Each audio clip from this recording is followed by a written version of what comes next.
Good morning, everybody. I hope you're doing well. It is Saturday, December the 29th. We made it. It is the weekend. Hooray, hooray, hooray. Hope you're all feeling well today and well rested. I was able to get a good night's sleep last night. Not the most fantastic, I will be honest, not the best night's sleep, but a good night's sleep. Yesterday, I did not have a fantastic night's sleep, so I was tired for the live stream.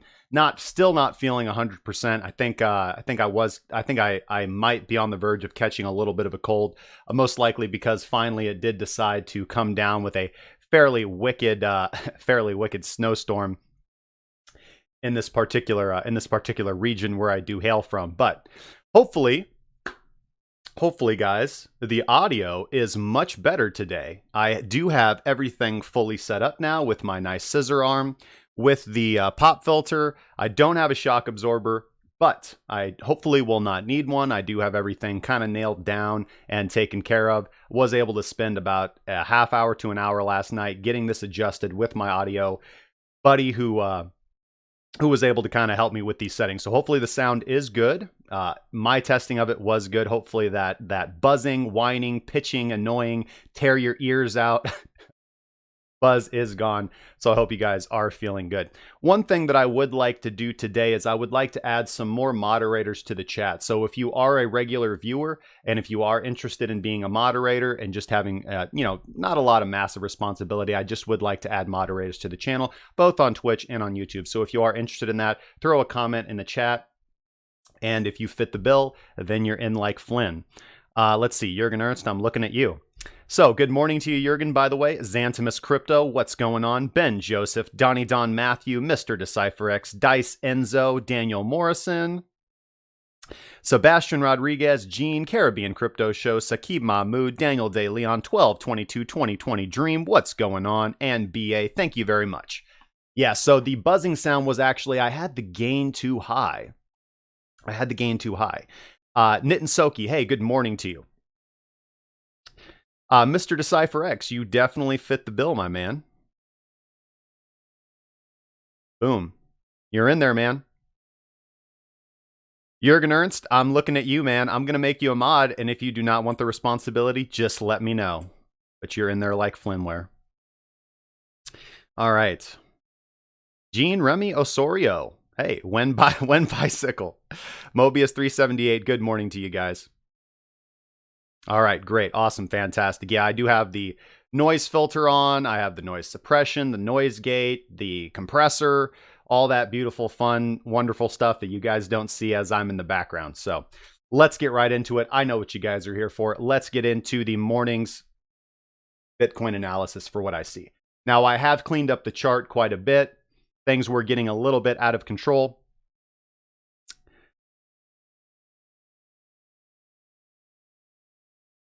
Things were getting a little bit out of control over the last few days. One of the reasons for that is that there's so many interesting aspects of technical analysis to talk about. Again, as I say many times during the stream, it is very important that you are developing your own unique trade ideas and trading methodology.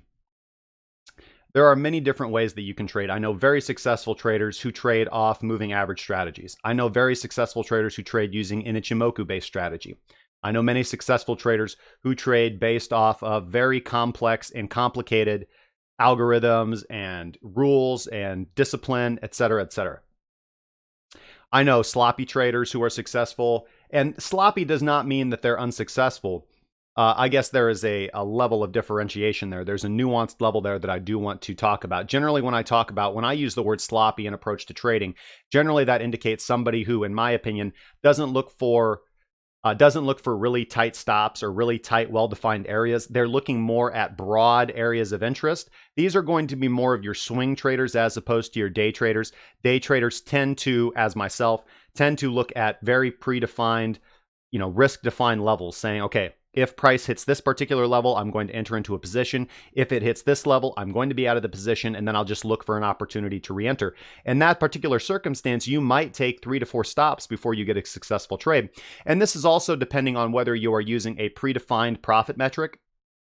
So for example, say you're looking at key areas of interest on an intraday time frame, and you're saying, okay, these are all the levels that I'm going to look to take 1% movement scalps from, because I've determined in my methodology that when price does hit these areas that I have referenced, price tends to move 1% in my favor. I'm going to allow a 0.5% stop loss so that my risk to reward is 2 to 1. And I'm just going to set all my limit orders in advance to these levels, and price is going to do what it's going to do. I know very successful traders who trade that way. That is very similar to the way that I day trade using the using the session volume indicator and using general horizontal levels of support and resistance. So let's get into the analysis, size Gary. You're going to very much appreciate it. I will honor the wrench. Tom K. Crypto, in for being mod an hour later, man. Fifth Ronin, hey, I got you, man. I'm going to have to go over to Twitch to do that for you. I know I can do it at a click of a button.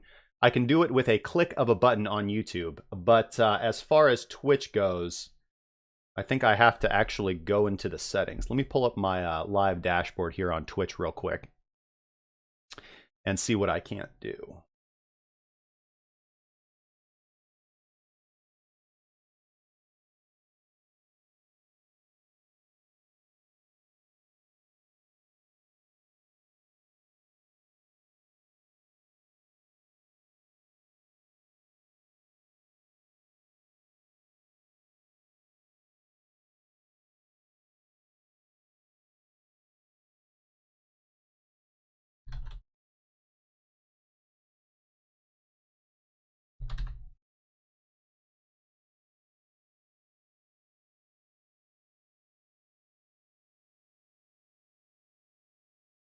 I think I got you in there, man.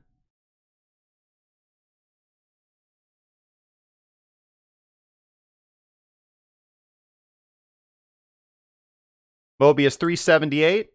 I'll give you a chance, man. You're in there like swimwear.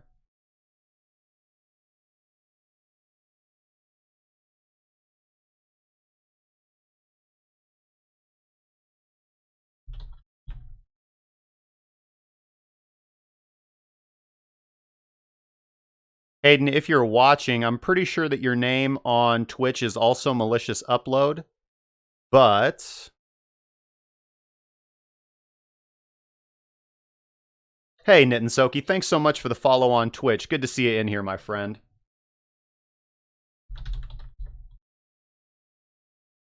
You're in there like swimwear too as a Twitch moderator, guys. So yeah, malicious, if you do want that, if you do want to be a mod, not an option. I just want to make sure that your name on Twitch is also malicious upload. All right, guys, let's, I think I've done that a little bit. So again, just if you are interested, just post a comment in the chat and I will get to you.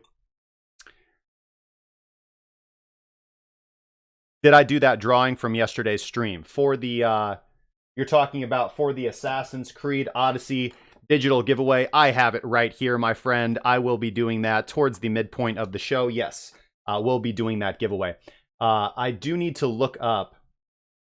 I was so busy yesterday, and then I had an issue yesterday where we did have that kind of snowstorm in my area. So I had a significant reduction of bandwidth, was not able to actually do the webinar last night for the premium subscribers. I will be doing that this evening, so I'll be working on that following the show. But yes. Hey, 2020 dream, that's fine, man. That is the wonder of having the platform of YouTube. Okay, YouTube random comment picker. All right, here we go. I think I've got it pulled up right here. So let me just make sure. Let me make sure this is going to work. So let me pull up. Here we go. I go to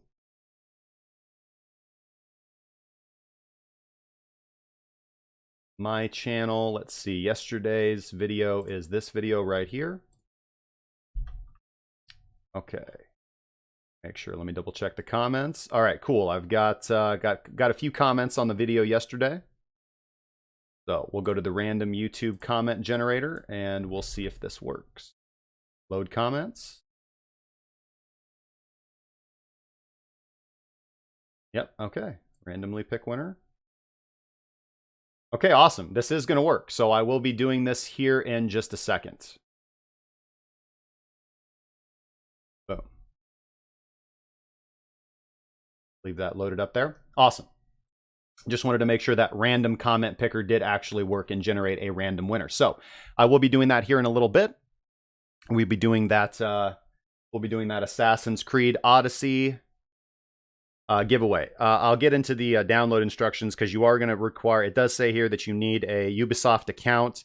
So you're going to have to go to their website, create an account, and then I will, you can see the promotional code there is unscratched. So I will unscratch that and send that to the lucky winner. Could I still do a Binance TRX USDT analysis? Yeah, no problem, man. Let me drop that down here real quick. TRX USDT. I will make sure that I do that for you, my friend. Love you, bro, from India. Hey, thanks so much, Zen Vakir. OM sauce. OM sauce. We are going to rally really big on New Year's while stocks are going to drop. And Sanelia Matias, thank you from Italy. Hey, no problem, guys. Always here live. Let's get into the analysis. I know what you guys are here for. And let's hop over to the chart. So, very clearly, here's what I'm looking at. I did say yesterday, during the stream yesterday, Bitcoin was pumping. And I said, listen, guys, you know, this is not an area where I want to be going long. I'm very hesitant to long in these areas. I don't think it's the play. I could be proven wrong with my analysis. It depends on how you guys want to play the markets. Looking at this overall, I do have to look at what analysis that I do, what advice that I give, and what trades that I'm looking to take. Donnie Don Matthew, I will take a look at XRP.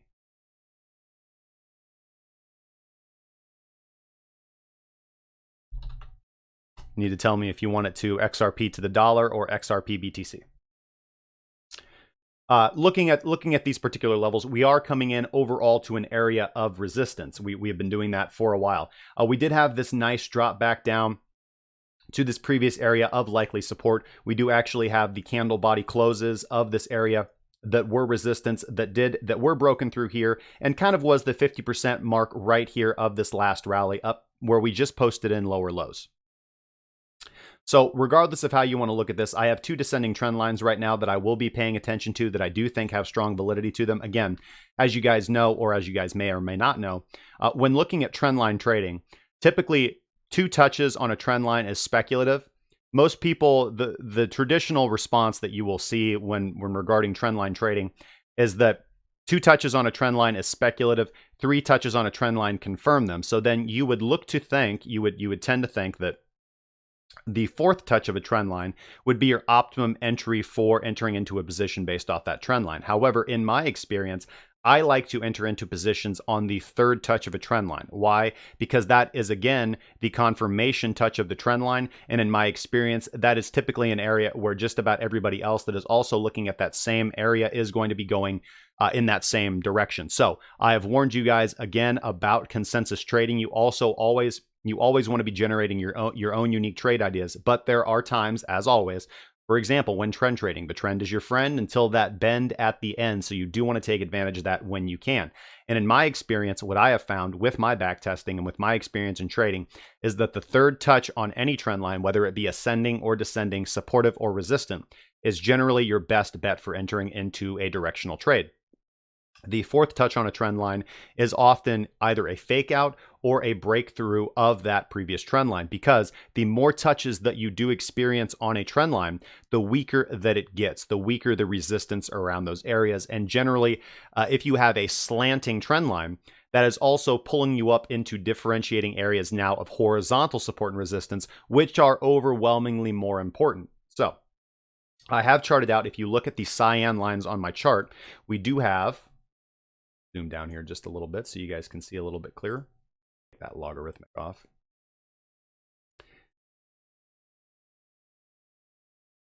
Okay. We do have the descending trend line. Actually, now I need to adjust that just a little bit because I took logarithmic off. Sorry about that. There we go. Make that nice and pretty. One as well. That logarithmic likes to pop back on because I pop out and show guys the longer term time frames, like on the weekly chart when I do the long term analysis for where I think Bitcoin's price is going to go in the long term. So we do now have a channel area of interest. As you can see, we have put in lower true highs, as denoted by the top cyan descending trend line, and we have also put in lower actual candle body closes. So the red box right over here is important to me, very important to me, and I'll tell you why. The reason why is because we have a previous equilibrium candle right here, and that would generally create an equilibrium block for me. If we were just to take the candle body of that and project it into the future, that is a key area of interest for me. However, now we also have right here as well the actual candle body of our previous rally up, where we did post in our most recent candle body high. Over here, this was not a rally. This was just a breakdown area where we did get a little bit of a shift in the market cycle, and the market cycle was overwhelmingly bearish at this point in time. And then we posited in a green daily candle. This creates an equilibrium level where there was a lot of interest in trading around this area, a lot of people attempting to buy the dip at this level. Ultimately, the bears were successful in this particular aspect of time, and they did suppress the price and push the price much further down. So this does become a key area of resistance as we come back up to test that area. And as we can see here, when we did have our previous rally, our second to last previous rally, we did find that that was an area that price was not able to close above. We did get a wick above it, and that now is establishing for us a descending trend line with candle body closes. So we've had two touches on this current resistance line. If you did want to try and plot this back in time, it's not perfect. Again, my rules for charting out trend lines is I do like to look at actual candle body closes and not highs, but I will use it in this particular aspect. This is an example of how you can use these two differentiating approaches to doing trend lines when you're creating, in my opinion, channels of interest or areas of interest. So this for me is the optimum area where I am looking to sell. Looking at the market right now, I am still looking to sell. I'll tell you why, guys. So we have talked at length on the channel about the inverted head and shoulders that is going to be painting, but I want you guys to, for a minute, put yourself in the mind of somebody who has a lot of liquidity in the markets. You have to look at the average daily volume for Bitcoin. You have to look at the historical volume and the market cap and figure out that when you are a trader who has $100 million in capital, you can't just market enter into a position. You can't enter willy-nilly anywhere that you want. You are going to significantly move the markets, and you're going to suffer from slippage if you do try to enter. If you do try to enter at non-key areas of liquidity. This is why price always likes to move toward liquidity, because that is where individuals who can actually move the market in a significant way will be. As you can see here in this previous example, you had a lot of individuals staking their limit orders in this area right here, and those were heavy hitters that was able to push price up. The volume on this area is fairly impressive, and we were actually able to get a significant rally, and then we did have some significant selling here that pushed price all the way down. Now we'll talk about the inverted head and shoulders here now. So I have in a on the BitMEX chart, which we'll get into here over here. On the BitMEX chart, we do have the upward targets for the measured movements of the of the inverted head and shoulders. The measured movements off that inverted head and shoulders are going to be putting us up for the conservative measurement to the right shoulder, are going to be giving us a target of 5,364. The measurement from peak to trough of the left shoulder is giving us a measured movement of 5,615. Now, I have set conservative take profit targets, or at least initial take profit targets, at 4,665 and 5,181 for my metric of swing trading take profit levels, using areas or pools of liquidity, which are going to be these actual candle body lows of this area. I look for those as areas where price is likely to I look at those as areas where price is likely to successfully hit before it comes into a more significant area of resistance, such as candle body closes, where many algorithms, bots, and traders are going to be looking at. So therefore, price might have a more difficult time reaching those levels in the future.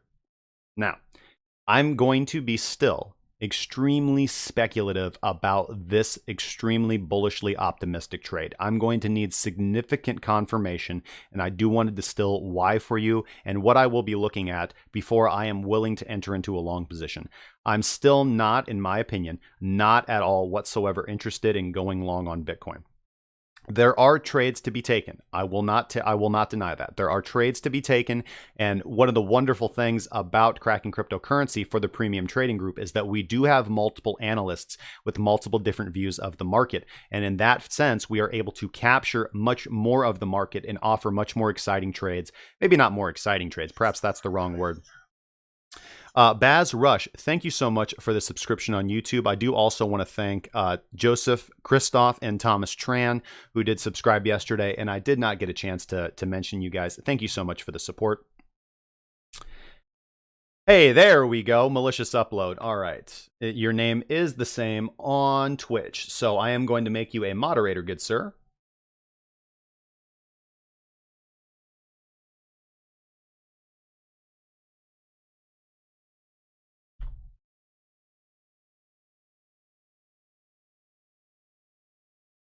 There you are, my friend.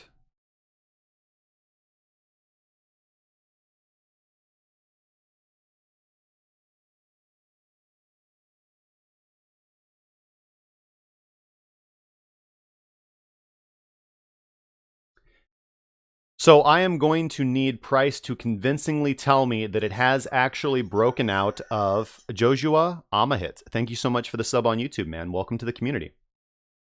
I'm going to need price to verily... Oh, wow. Hey, Eli back. Thank you so much for the $5 super chat, my friend. Highly appreciated, man. I don't see a question. I just appreciate the donation, man. Thank you so much. I am going to need price to convincingly close above these areas of resistance. Right now, I do have plotted out, looking at spot price now, I do have this resistance order block area that I just explained how I've calculated this area out. Again, using the candle body of the previous equilibrium candlestick and the actual candle body of our high of our rally from a candle closing basis.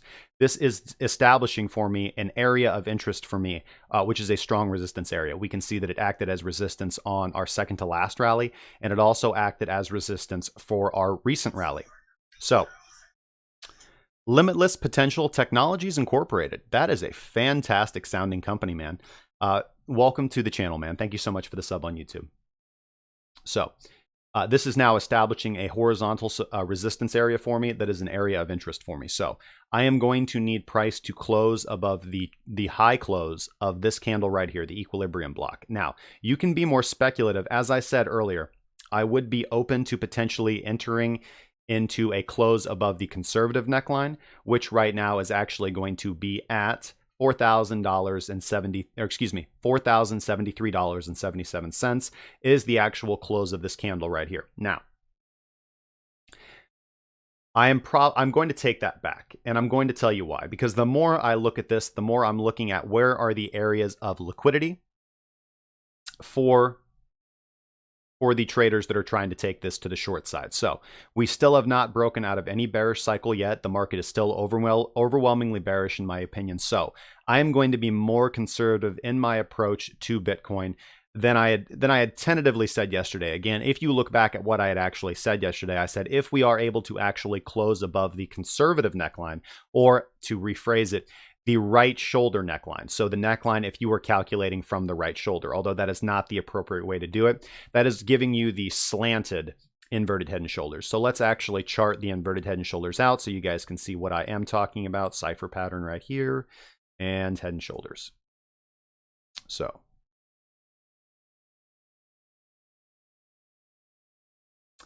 Crypto Mojo, thank you so much for the follow on Twitch, my friend.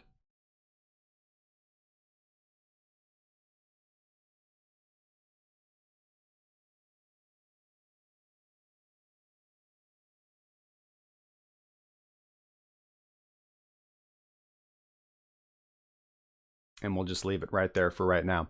So you can actually see that looking at this now, having plotted out the inverted head and shoulders, you do see this descending, this downward sloping neckline. Now, having backtested Bitcoin extensively and having been trading this for quite a while, I do not find in my experience that downward sloping necklines work out very well for Bitcoin in the long run. Do they have the potential to work out? Absolutely. In fact, if you do refer to Bulkowski's Encyclopedia of Chart Patterns, who quite literally wrote the book on chart patterns, you will find that he actually likes sloping necklines. However, if you look into the nuances of inverted head and shoulders, he does put more weight and emphasis on ascending sloping necklines for inverted head and shoulders. He finds that they tend to play out much more effectively. Now, having said that, does this have the potential to play out? Yes, it absolutely does. However, I am going to be more conservative in my approach to Bitcoin before I am able to eliminate any bearish bias that I might have and say to Bitcoin, you need to convincingly close above the actual candle close, forming a horizontal resistance level, as denoted here by my red rectangle here, my resistance order block. Price needs to convincingly close above 4,288. You could call it 4,300 if you want to be even more conservative. However, I am just going off the metric that is actually the close of that candle. You can see there 4,288 and 26 cents. So if price is able on a daily basis to close above that level, I will be waiting for a pullback to test that as resistance. If that resistance holds, then I will be looking to enter into a long position. What do I lose from being conservative in my approach? Nothing. I lose risk is what I lose. Entering into a long position in these areas while you are still hanging underneath resistance is extremely risky in my opinion, and not a risk that I want to put my portfolio at. I'm far more comfortable looking at opportunities to sell. Again, if we do come back up to test this, this would be a third touch on this trend line. You could even potentially consider this, because we do have a delay of time before this pullback, to test this as the third touch of the trend line. You can consider this a third touch. I will be looking for a more significant time dilation here though, and looking for this next touch on this trend line. Ultimately, I will be targeting the area in between the two descending trend lines that I do have as an area where I do want to enter into my short position from. I will be proven wrong if price is able to trade and close above 4,288. However, if you are doing this on an intraday basis, I do highly recommend that you use a tighter stop loss, or that you generate your own metric for taking this trade. Again, the trades that I will be posting to the members group are going to be more nuanced and have more detailed information in them, as well as far as what trades I am actually going to be taking and what trades I would recommend anyone to take. Again, one of the points of the members group is not to spoon feed you information, although I do provide all my unique trade setups as well. They're free to follow along with them. But the idea is giving you a firm foundation for learning how to trade on your own, so that you can, as the proverbial saying goes, learn to fish instead of being fed a fish. And that's kind of the point of this channel as well, is not to give you guys, I get so many questions like, should I go long now or should I go short now?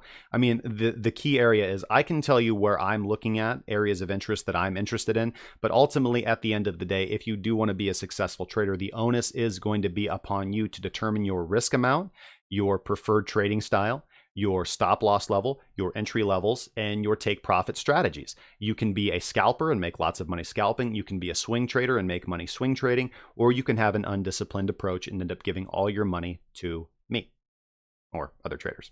So let's see here.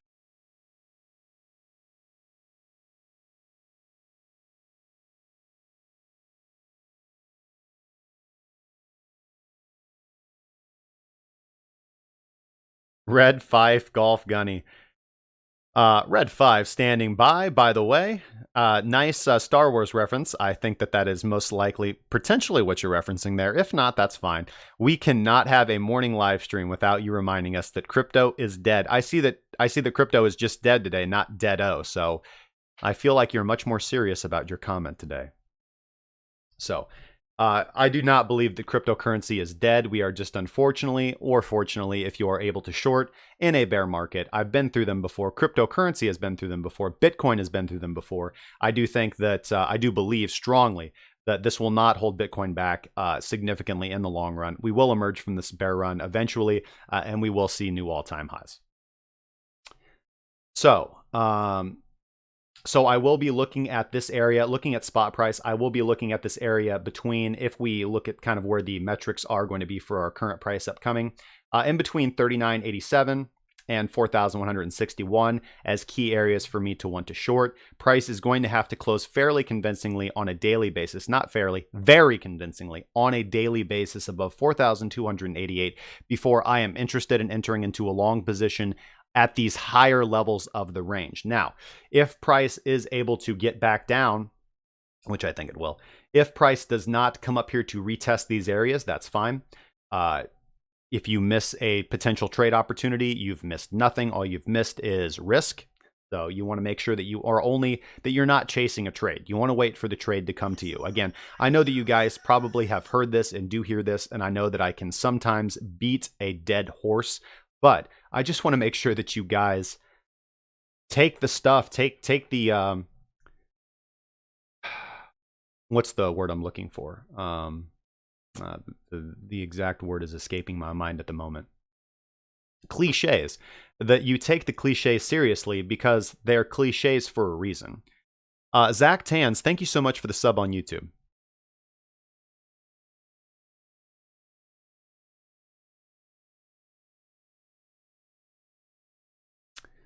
Let's see. Vincent says, I like your avatar, by the way. Vincent says, I'm long from 38.15. What up? I think, let's see, long from 38.15. Not a bad pullback down. I could see a potential. It is the weekend. So one of the frustrating things about the weekend is I'm not going to be looking to hold open a long position. Some of the other analysts at Kraken Cryptocurrency might be able to look at this in a different way and could potentially pick out a juicy long trade. In fact, I know that that's kind of one of the things that Alex is quite fantastic at, is pulling good, really great trades out of charts that I'll look at, and it won't be the setup that I'd like to take. That is, one of the nice aspects of having a trading group like Kraken Cryptocurrency. Is the ability to have multiple analysts looking at the same chart and developing their own unique trade ideas. And I see that is what the members are doing as well. And so I'm very excited for them that they are actually learning and taking the skills that they're learning in the trading group and applying them in the wild, as we're seeing here, looking at the animal planet here in the Bitcoin chart. So yes, typically over the weekend, you don't see massive high volatility movements, not in any case ones that are going to actually paint the picture for what price is going to do for the not the preceding, but the following week. That's not to say that you cannot get impressive movements during the weekend. I know that the weekend can be the retail trader's playground, and that is one of the wonderful things about cryptocurrency, is because a lot of people who are trading and investing in cryptocurrency kind of as a hobby, they're working a 9 to 5, or they're working Monday through Friday, or they're doing a traditional job, and then they finally have free time on the weekends to actually be able to day trade 24/7. And the volatility is nice. Looking at you can obviously see the drop off in volume, however. And again, this is something that I did point out yesterday. If you do look at the daily chart, you can see that yesterday's rally, yesterday's nice 8.21% pump, was not on highly impressive volume. Again, we are experiencing overall since this last rally up, decreasing volume. So that's generally a bearish indication to me. More likely price will move further down before it moves up. I do see the validity of this area acting as support. As you can see, if I go ahead and I'm going to hide the inverted head and shoulders pattern for now. But you can actually see that I did have this area plotted out. You can go back and look at the chart yesterday. This is something that has not changed. I don't tend to change these things very wildly when I'm off stream, because I do like to remain honest and show you guys that, I'm not just developing things willy-nilly. These are key areas that I've been looking at for a significantly long time. You can see here that this was an area of support. You can see that this is the candle body highs, the candle body closes, and I chose this candle body high as well as to encapsulate these lows as well. So this was an area where we had support, where we broke down through, and that initiated this movement down here. We did kind of back test and test this area as resistance, as confirmed resistance. That was kind of the confirmed kill. And then we moved all the way down here to the $3,100 area, $3,150 area. And when we broke back above it here, we got initial resistance here again for a confirmed kill, moved back down, and then we actually broke above it. We did have a pretty impressive pump all the way up, all the way back up to actually form a higher low though. So I do want to take that with a grain of salt. So looking at this area for my short position or my sell position right here, if price is able on a daily basis to close above 4,288, I will be looking at those higher targets, looking at measured movements for the inverted head and shoulders, although I will personally be looking at less risky take profit targets for me, looking at pools of liquidity and shallow areas of the volume profile. Let's take a look over at the Fisher transform.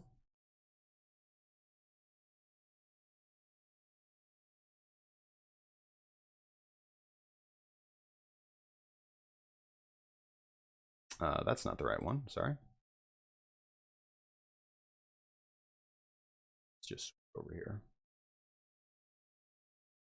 All right, so let's take a look at these data metrics. We'll also look at the Ichimoku. So Ichimoku not telling us anything overly fantastic. Again, when you're trading the Ichimoku strategy, looking at the conversion line or the Tenkan-san, I don't put a significant amount of weight in this. I typically only use the Tenkan-san for bullish TK crossovers or bearish TK cross unders. If you guys are familiar with the Ichimoku strategy, we do have quite a bit of ways to go before we run into a resistance area. Looking at the Kijun-san, I expect that this will drop off quite a little bit here in a while. We do actually have, if we take our sweet time getting up here to the Kumo cloud, the Kumo cloud is also, if we kind of consolidate very slowly around here for a while, we have that Kumo cloud coming down in the future. Again, this is plotted out 30 days into the future if you guys do want to look at my settings. So this is plotted out into the future, 30 periods, so that's 30 days into the future. 30 days into the future, we do have that cloud coming down to my resistance order block as well. So that's a nice confluence that I do like to see. Let's disable Ichimoku for right now. Looking at the Fisher transform, we do actually have price. We did get the bearish Fisher cross under on the daily chart right here. Again, sometimes you do want to go down to something like your 12-hour chart or your 6-hour chart so that you can refine your signals and actually get them quicker. This is just going to be more indicative for larger movements. We do have the bearish Fisher cross under here on this bearish candle right here. That is your first initial sell signal. Again, I was saying that I remain tentatively optimistic as long as the Fisher is on the daily in the positive wave cycle above the zero line. We have now crossed underneath the zero line. Again, if you zoom in here on the Fisher transform, it looks like we are potentially getting a cross up, but we are below the zero line, and it would be an extremely bearish signal for me if we then top below the zero line. And if that does happen, then I would most likely expect for price to probably not even make it back up above here, potentially wicking above there on an intraday basis. That is a potential, and that's why I am going to be having strategic sells spaced in this area. But most likely that is going to be indicative of a breakdown to lower levels. Susie Q&A, thanks so much for the sub on YouTube. Now, we do have this previous area that has acted as support once in recent history. That is going to be our area around 3,600, 3,500. Again, the actual metrics for my box, if we zoom in here a little bit closer, are going to be 35.88 and 35.39. Do I think that probably breaks down on the first go through? No, probably not. More than likely, we do get a bounce off that area and perhaps a retracement. And then depending on what price action does at that point in time, we'll have to reevaluate at that level in time. But if we do get this strong top underneath the zero line right here, we can see what happened basically the last time that we had that in Bitcoin's history. You can use these as well. You can look here. This is, although this is slightly above it, you know, if you give it a little bit of wiggle room, you can see. And again, if you adjust, we adjust the settings on the transform, maybe make this a 6. Actually, excuse me, I believe I was using 9. Yep, there we go. So you can see what happens the last time we top below the zero line. So always want to make sure that you are tuning your Fisher transform in. Again, I'm using the 7 setting right now. So you can see the last time that we do bottom below the zero line, that is typically an extremely bearish indication right here. I do want to see nice, clean closes above the zero line or tops below the zero line. Using the Fisher transform and its methodology, those have worked out for me anyways, especially on an intraday basis, even if you're scalping, but more specifically on your macro timeframes, to be strong indications of where the market is going to be moving.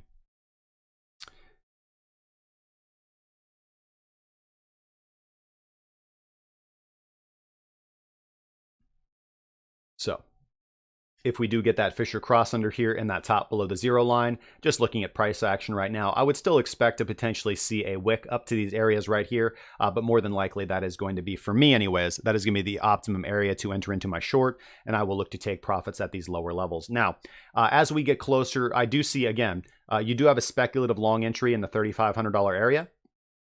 You also have a speculative long entry down here in the $3,400 area as well.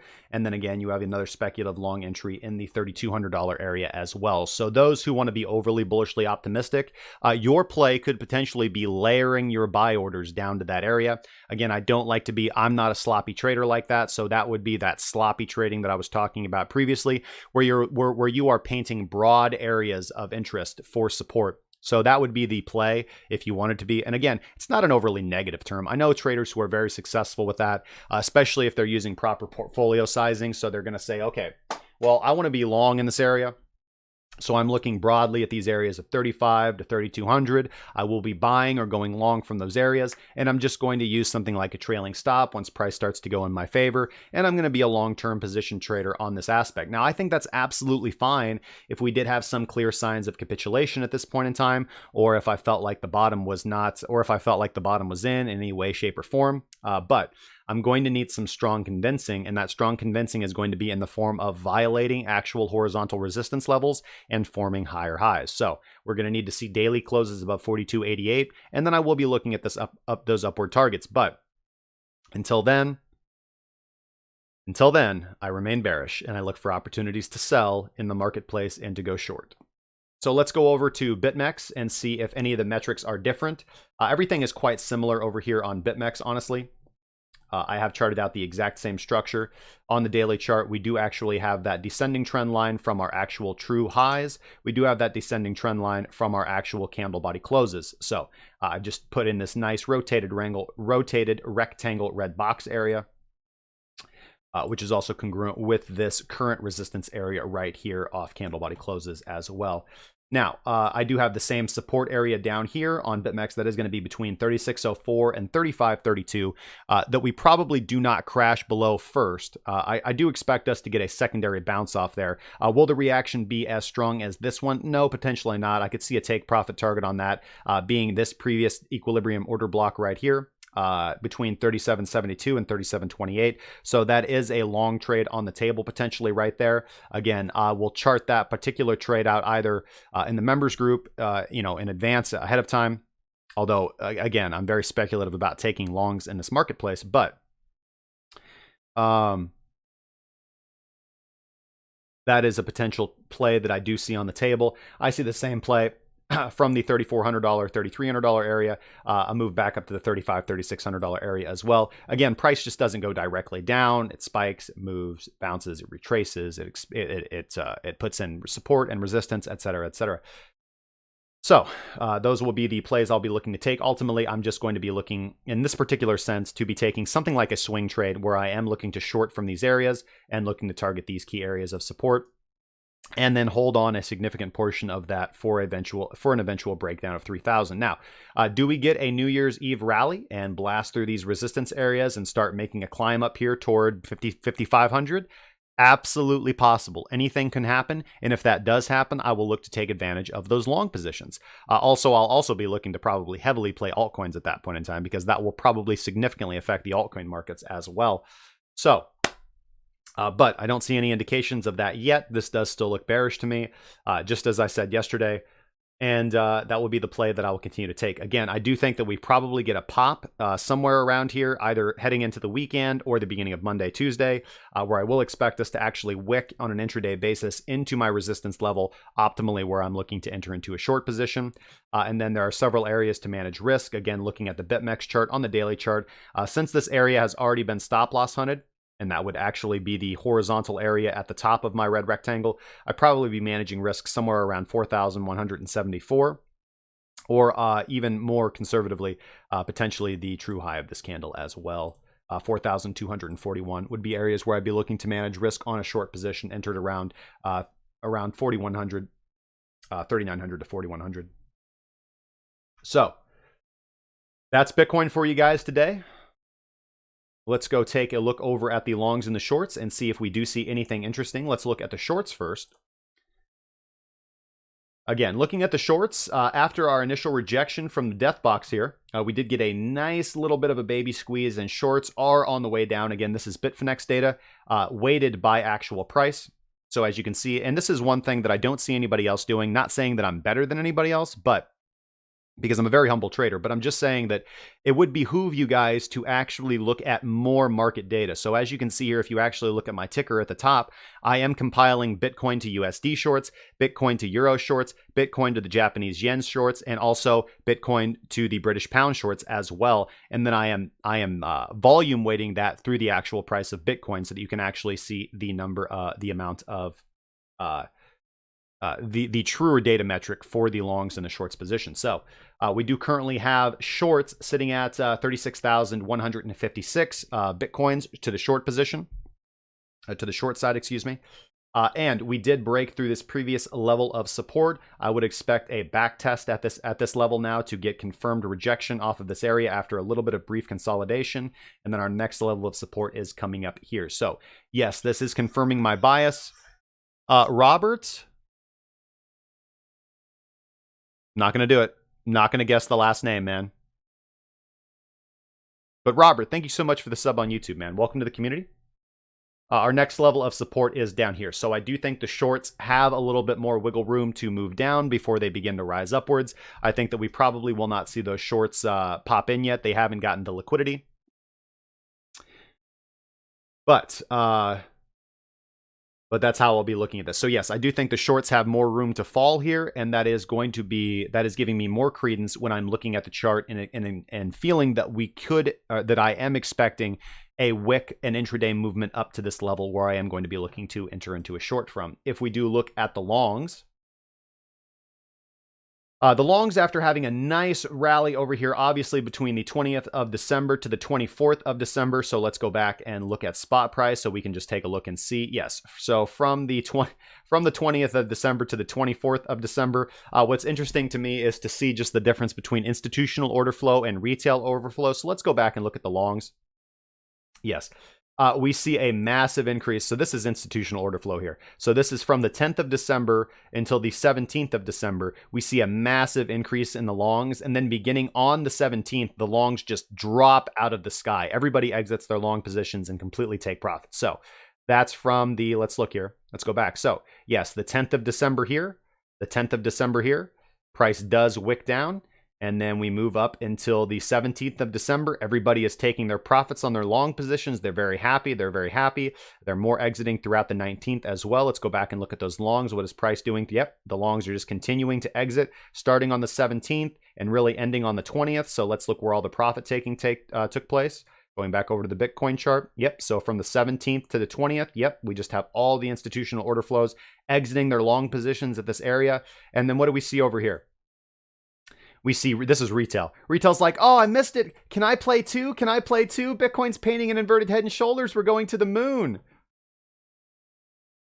And what did they do? They provided liquidity here to everybody wanting to go short, and they got dumped on, man. They got dumped on and just absolutely liquidated. So make sure that you are, again, it's difficult to know. It's difficult to know, especially as a new trader, if you're making the right call. And that's why it's so important to just simply have a disciplined strategy that you have back tested and that you are sticking to that strategy. If you want to be a trader, if you want to be an investor and you want to be sloppy with your investment decisions, that's absolutely fine. And that's on you.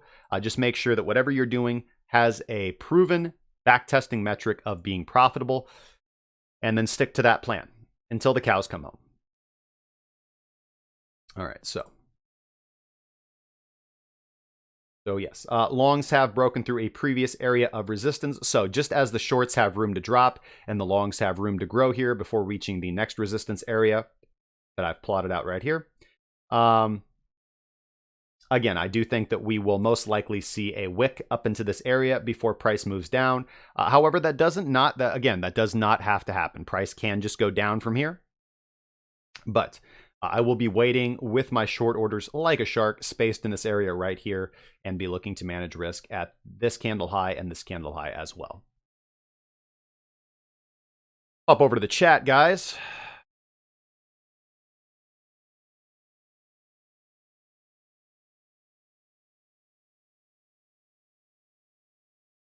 Good morning to you, Jay Constant.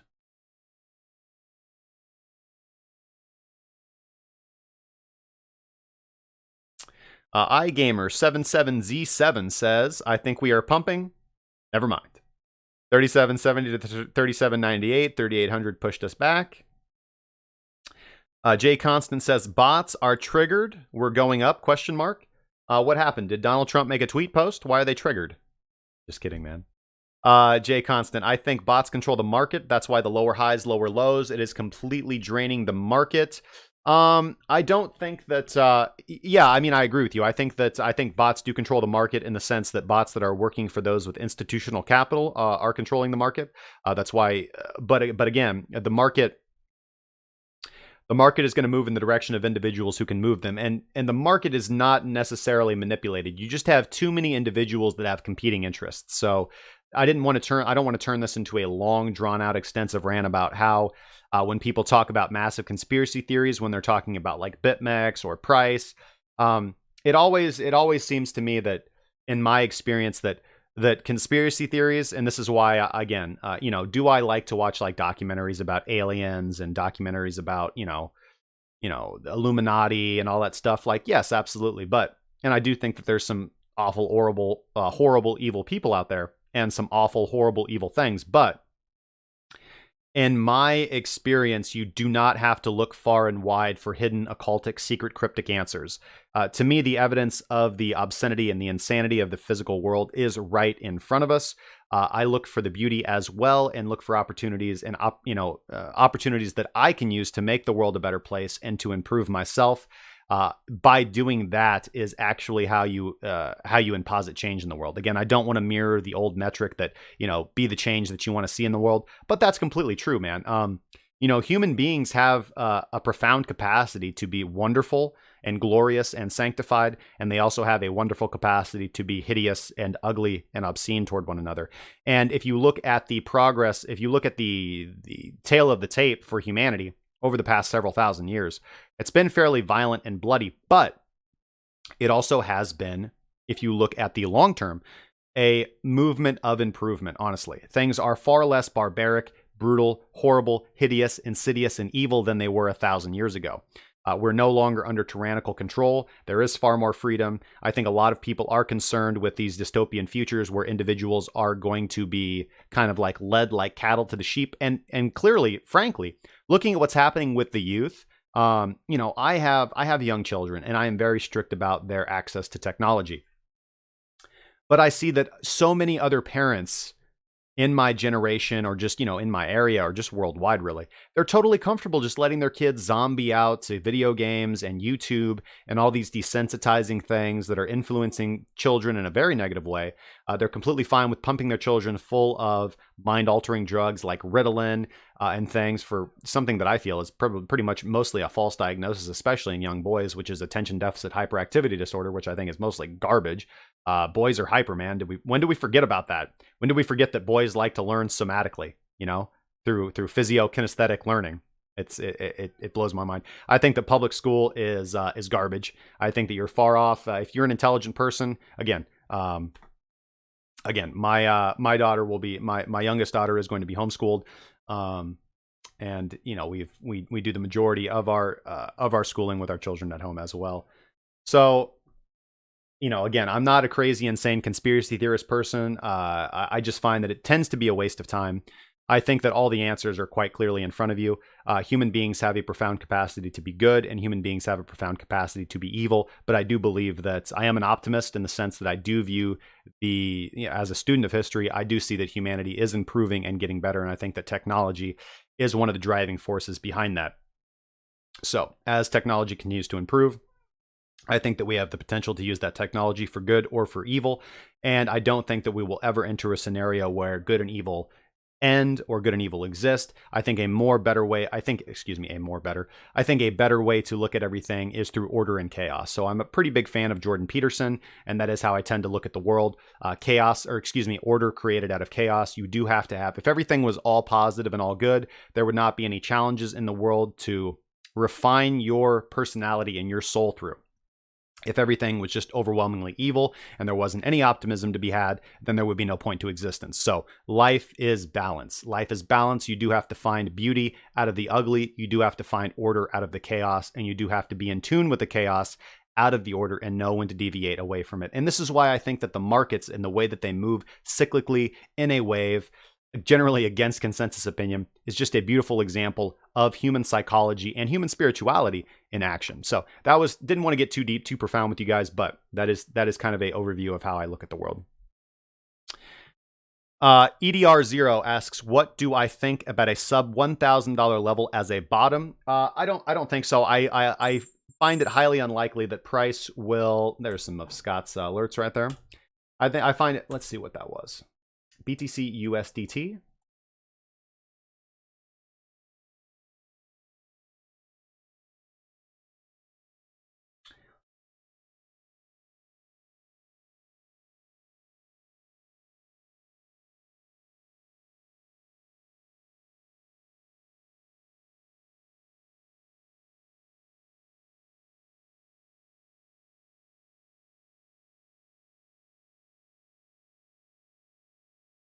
So now we do have a pretty nice plunge candle. Obviously, a lot of people attempting to buy the dip do have to wait until this 160-minute candle closes to get confirmation if this is going to be a hammer candle or a follow through, whether this is going to be oversold or breakdown volume. At first glance, looking at this is most likely breakdown volume. Again, would want to wait for confirmation from both price action and the Fisher transform before I do act on this movement. But good indicator set, man. Neil Cripp, thank you so much for the follow on Twitch, my friend. Welcome to the community. One thing that I do kind of want to look at with you guys, and this is interesting, and maybe something that I'll do in the future, is looking at the different charts. Renko was quite fascinating to me, and I do have, and Alex actually has a fascinating Renko script. Again, you can just look at this, what's fascinating about Renko charts is that they are not they're not time congruent. So they're not measured by time. So it's not like the candle opens at this time and closes at this time. The candles open and close based on movements of price. So, but you can just see here. I mean, Renko charts seem to be pretty spot on, guys. If you guys want to. I think this would be the simplest way to trade. Like if you guys want to trade, and you don't know what to do and you want a very simple way to trade, I generally recommend people do something extremely simple like a Heikinashi, money flow index, MFI, oversold, overbought. You can buy, you buy when when MFI is oversold and the candles turn green for Heikinashi.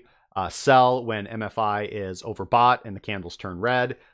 Again, tends to be a fairly successful strategy. You do want to work in some good risk management into that as well. I think that's probably a video or a webinar that I'll be doing for the premium subscribers. Although I'd probably be better versed making that a public video because that's such a common strategy that I think people misignore. But yeah, you can just look and see buy when the candles turn green, sell when they turn red, buy when they turn green, sell when they turn red. Heck, you can set a bot up to do that.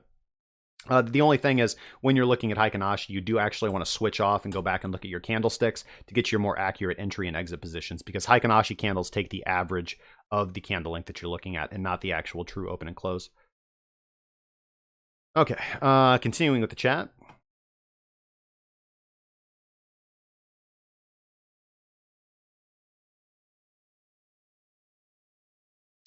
Dice Enzo says, LOL, crypto is here to stay. XRP will take the first spot on the market cap. I will be very depressed if that happens, sir. Sorry, I was answering your question, EDRO. So let's go out to the weekly chart and throw on our handy dandy logarithmic move. I'm going to remove that text.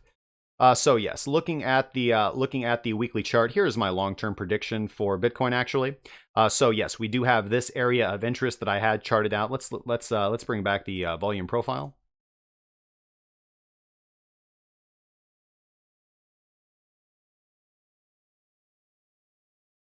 Take in more data here also. Okay, excellent, fantastic.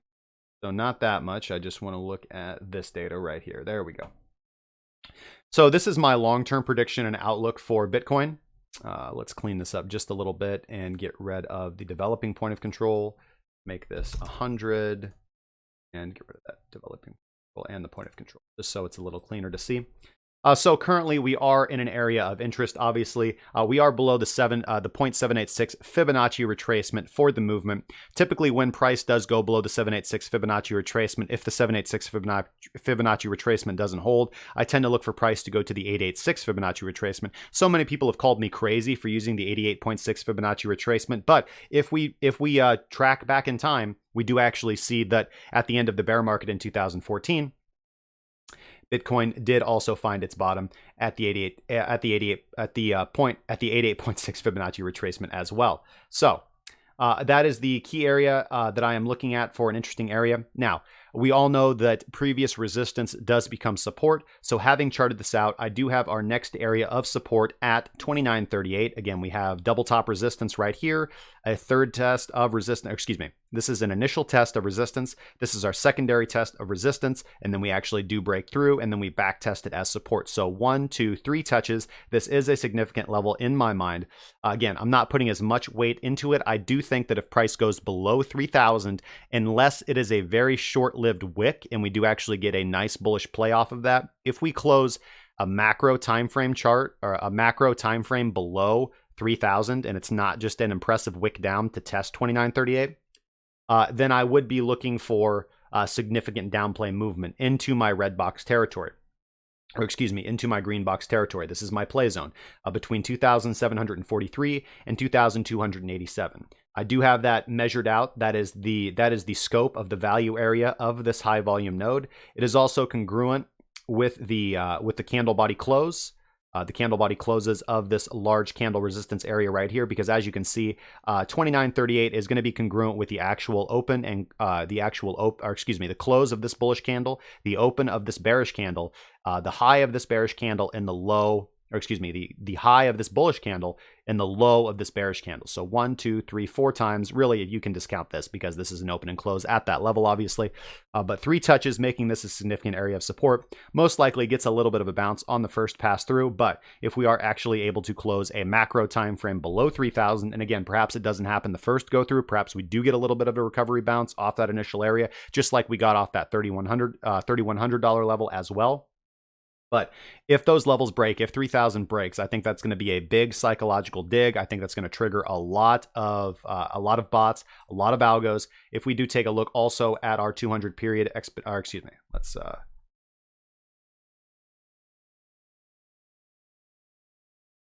look at the simple moving average.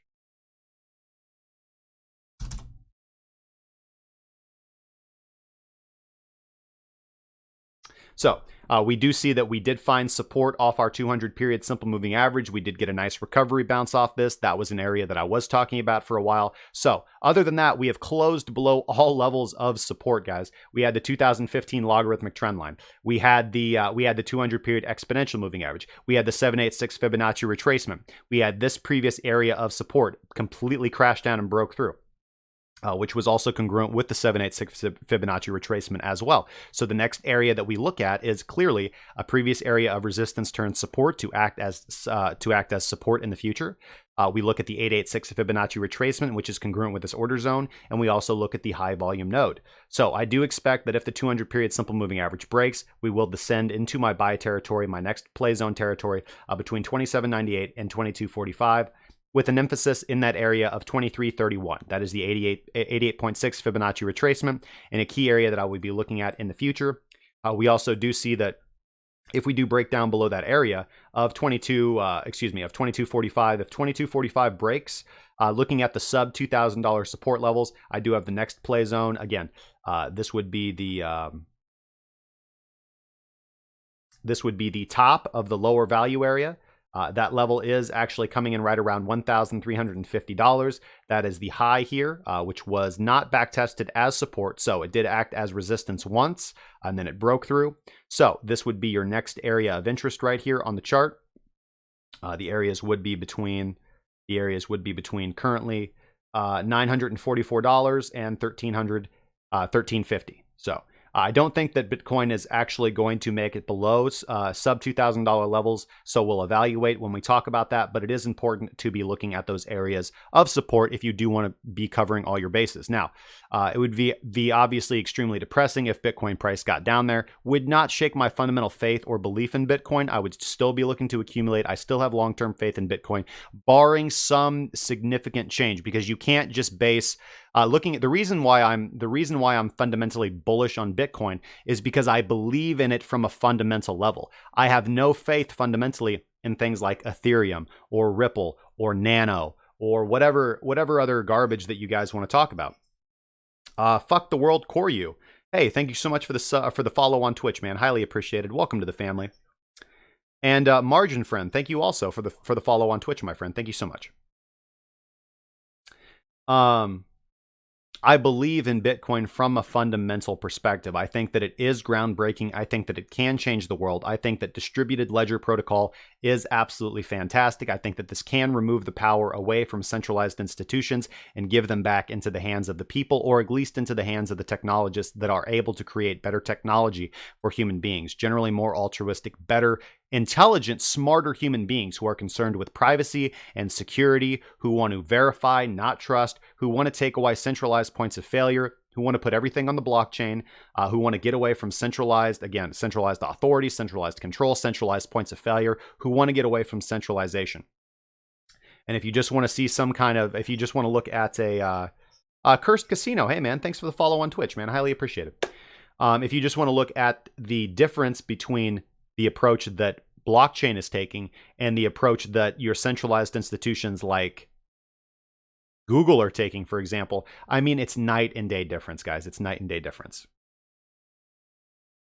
Whoa, Gabriel, giving an $11.11 super chat, man. Bullish on cracking crypto, he says. Trading with intelligent perspective and soul. Thanks for being here, and cheers to an abundant Saturday, man. Hey, thank you so much, my good friend. You are a fantastic and wonderful human being. Thank you so much, man. Blessed be. All right. Man, you guys are awesome, man. I could not ask for a better audience to do this to. I mean, one of the reasons that I started this channel is because I genuinely, altruistically wanted to help individual traders avoid the mistakes that I made during my first 3 years. Again, I've been doing this for 10 years, successfully for 7 to 8 years. So during the first 3 years, I made every mistake you could possibly make in the books because I am kind of bullish and pig-headed, or was. I've now, in the avenue of trading, I've developed I've developed a superior level of psychological control and emotional control, because if you're not able to master your emotions, you won't make it very far in this game. Again, this is why I see the confluence between spirituality. Again, not to get too super deep with you guys. I know that this is a very niche message that I am now putting out here, but I see the correlations between psychology and human emotion and human action and behavior, all encapsulated in the price action that I'm seeing on the chart, because this is just a reflection of human emotion, guys. And again, this is why you can do technical analysis on sentiment data, long and shorts positions. Anybody who says you can't, silly, man, silly. So looking at these, I do fundamentally believe in Bitcoin. I do actually want to look at a tweet. I'm going to have to look at my phone. I'll find it during the break. Wow, it's 12:16. I need to take a break, guys. I have been doing this for a while. Let me go through the chat here real quick, make sure I didn't miss anything. Rob Star Global. Wow, how did you hide your markup? Not sure what you mean there, man. Seneca Flex, thank you so much for the sub on YouTube, man. The pullback will be small, then we will rally once again, Omsaw says. Vincent says, XRP on itself is not bad. It's just that it will never be used for what people hope it's going to be used for. True. Ethereum TA Hugfest asks for brokeback noobs who can't afford a real coin by XRP. Total supply will never allow it to have a real high value. Oof, man, that's brutal. Brutal coming from Fabricator FBF. So we do have some requests for Ethereum. Hopefully I can get to that. Again, I initially was doing 5 requests per show to chart out TA for what people did want to see. The problem with that is that I tend to do an in-depth analysis, like I've been talking about Bitcoin for about an hour and 20 minutes now, and I could continue to talk for another 3 hours. Again, I did get a good night's rest last night, guys. So, I find that I want to not take so many requests that I'm not able to get to them. So I do want to do that TRX, USDT, and that XRP. I want to do that XRP. In fact, I do need to scroll up. Eli back. Thanks so much again for the $5, my friend. And Donnie Don Matthew was asking for XRP to USD or PAC. So I will do XRP to USDT on Binance. All right, XRP to USDT. And I think that 12/22/2020 Dream, I think they were asking for me to do it on Poloniex.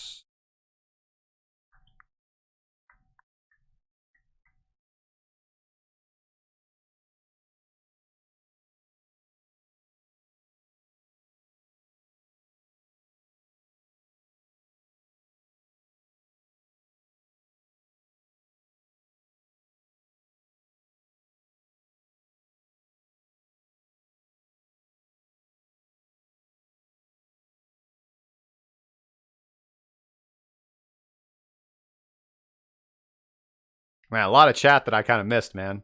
Trying to get to it all, man. All right, so unfortunately I'm gonna have to skip over some of this, man. Just too much, man.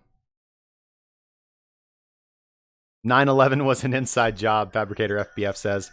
Honda Rider 736. Hey, thanks for the sub on YouTube. You know, my first moped was a Honda. I guess it was a moped. You know, I called it a motorcycle, told my friends it was a motorcycle, but it was a moped. All right, let's double check here. Tom K. Crypto says Bitcoin will do the real moon landing. All right.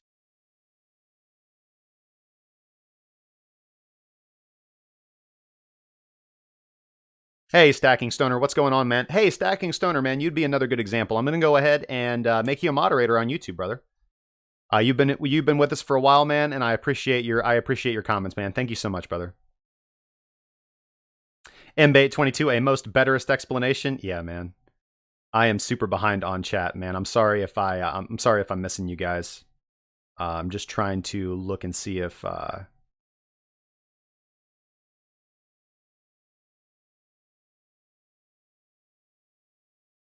FTW Koryu says this chart shows the price of USD in Satoshi. Also interesting to remove bias.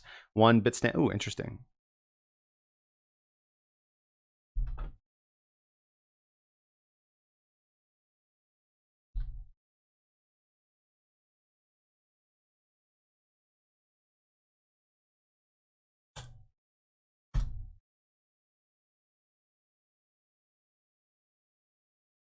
Huh.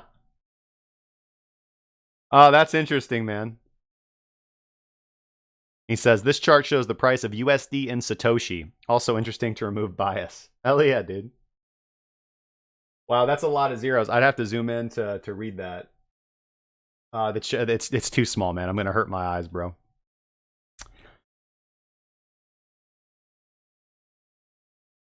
Hey, Jay Constant, man. I was scanning a couple of your results, man. Yes. Again, man, I have a lot of sympathy for you, man. I have a lot of friends that were put on Ritalin and all that crap, Effexor as well. I know exactly what you're talking about, man. I'm really happy, though, from what you've said in the chat. I'm happy that it seems like you're much healthier now. You know, you said that you were bodybuilding. Again, that used to be my primary passion for the last few years. For the last, I'd say, well, almost honestly, the last year, I haven't let myself go. I still exercise, guys, but I'm not nearly as jacked as I have been. I've probably lost about 30 pounds in muscle mass over the last year. Just been super focused on, you know, obviously my daughter, you know, she was born in January of 2018. Super focused on cracking cryptocurrency. Just haven't had the opportunity to really get out there and pump iron for an hour and a half every day like I used to, man.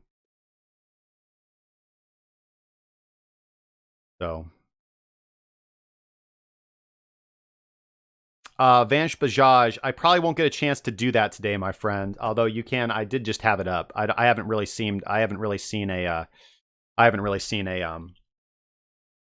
big change in that, man.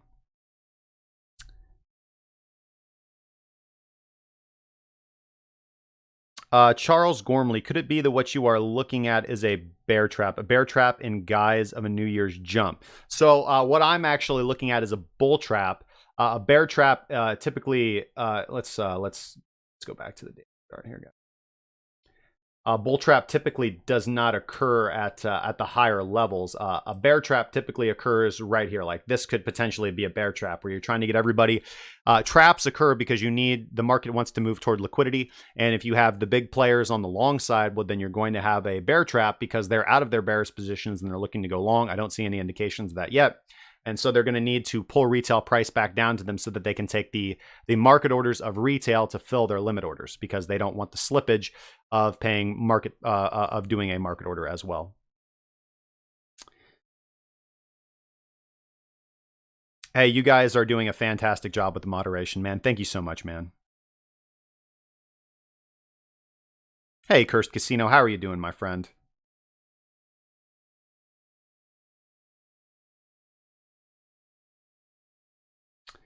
Am I not worried that Bitcoin could be dangerous for us normal people? Anything can be dangerous. Technology can be used for good or for ill. I think that as long as development remains in the hands of individuals who care more about the code than control, then I think we're fine. This is why I'm very skeptical of centralized stablecoins like USDC because it's controlled by Circle and they have the ability to, by fiat, by authority, just remove your access to the coin. Lightning Network will be a great advancement too. I believe that as well, man. Actually, one of the Litecoin developers who came out of the what's that development cycle that they have going on? But anyways, he has created a Joule, which is a Google Chrome extension for running the Litecoin network. So I think it's more for Jimmy Song has a good explanation of this. If you guys go check him out. Big fan of Jimmy Song. He's a fantastic developer. In fact, I'm going to be ordering his book when it does come out, Programming Bitcoin. Big clap to Mr. Jimmy Song. This, they're trying to implement it for very, very easy, click and just click it and forget it implementations in that method. So I think it's mostly for power users right now. It's perhaps not Stadium battle test ready yet, but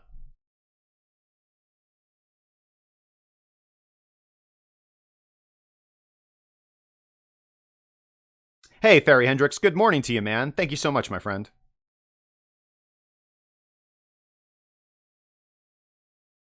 Daniel De Leon says, doing well with Forex, but trading crypto is another monster. Thanks for all your help. Not a problem, man. Thank you so much.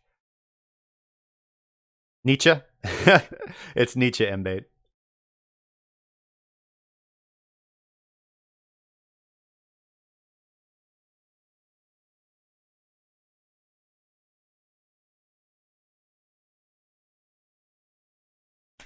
All right, great, fantastic. All right, so remember, muscles have memories. I do, man. Yep, I know that if I get back into it again, I exercise every day. I like to go for a run.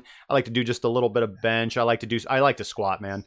Zanti Crypto. Hey, thanks so much for the follow on Twitch, my friend. So I do maintain a good health line. Really, I'm more doing CrossFit stuff. So I'm doing a ton of pull-ups and doing a ton of push-ups, running a ton of sit-ups. Just not really, not really looking to bodybuild as I was. I was doing your traditional 5-day split, legs and shoulders, chest and back, biceps and triceps, and then, a cardio day. That was the split that I was doing, and then taking the weekend off, eating tons of ground beef, drinking lots of coffee, whey protein. I did that for years, man. Like, never competed, but I was pretty swole, man. I'll put up some pictures sometimes, but it's not about all that, man. So all right, you guys have been fantastic and awesome. I need to take a quick break, man, because I need to go get some water. I'll be back in just a few minutes, and when I come back, we will look at Tron to USDT on Binance. We'll look at Ripple to USDT on Binance. If I have time, I will do Ethereum. And then we'll also be doing live on air the Assassin's Creed Odyssey giveaway. So thank you guys so much for participating in that. Everybody that left a comment on the video yesterday, I will use the random YouTube comment generator to randomly pick a winner. I'll do that live on air as soon as I get back. And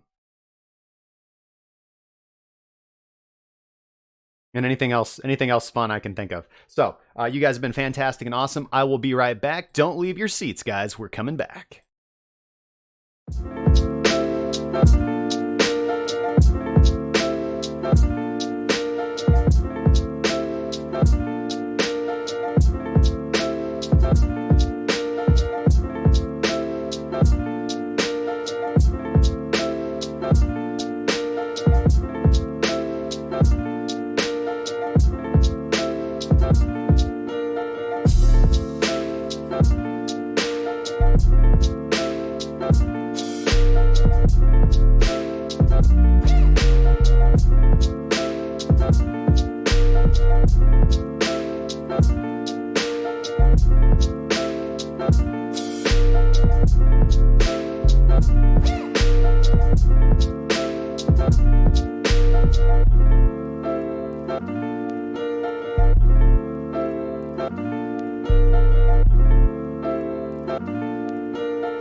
All right, guys. Thanks so much for sticking with us. Here's what we're going to do real quick, guys. We're going to do the Assassin's Creed Odyssey giveaway live on the air. So, let me get this baby pulled up here real quick. Hold on just a second. Switch over here to this screen.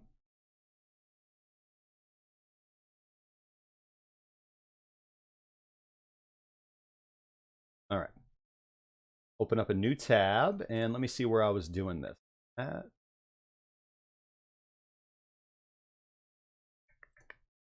Here it is. Okay, so this is the one that I found with a quick Google search. All right, so here we have it. We have the YouTube random comments picker right here. And we'll just copy and paste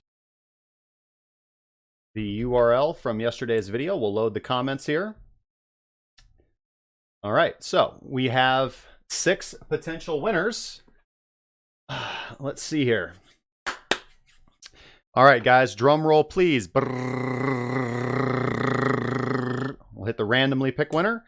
And the winner is Esmalal. Thank you so much for your great comment. He says, great show, Cracking Crypto. I'd also like to apply for the copy of Assassin's Creed. Keep it up, man. Cheers. Thank you so much, man. Thank you so much for the support. You are the lucky winner of the Assassin's Creed Odyssey digital copy. $60 value according to the box. It came with the mic. Again, I don't play video games. Sometimes I let my son frag me, and I don't even know if the kids say that anymore. Frag. Again, I used to play Quake, Doom back in the day. My son loves Fortnite, as all young kids do, I guess. So I will be doing this. Esmalal, if you are watching, if you do see this, please get a hold of me. You can either send an email to contact at crackingcryptocurrency.com, or you can DM me in the Discord at jwisefree, and we will verify that you are who you say you are, and we will get this out to you. Again, you are going to need to visit the website. I will take a screenshot of this for you. I'll take a picture with my phone or my webcam or something and get all this information. And as you guys can see, the promotional code is unscratched, so I will unscratch that for you and hit you up with the promotional code as well. You got to download the game. It's 50 gigabytes and blah, blah, blah, blah, blah, blah. So congratulations to you, good sir. And thank you for the support. All right, so that's all done. Let me take a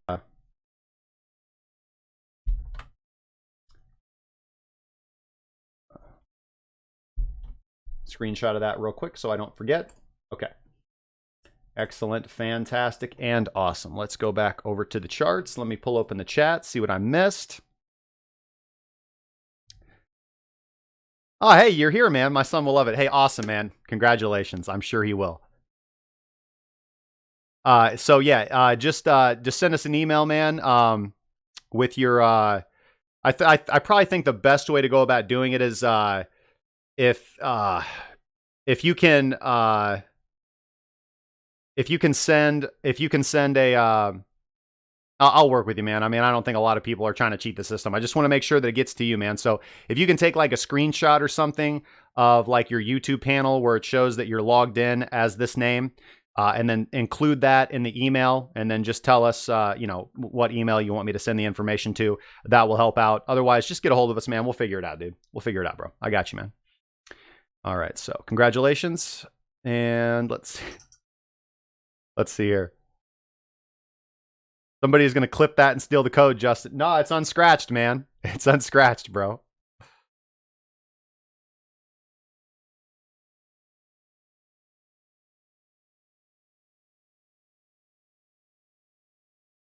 And, all right, sounds good, man. And Gabriel, boom. You are definitely a moderator, sir. I highly appreciate the support, man. Fantastic individual.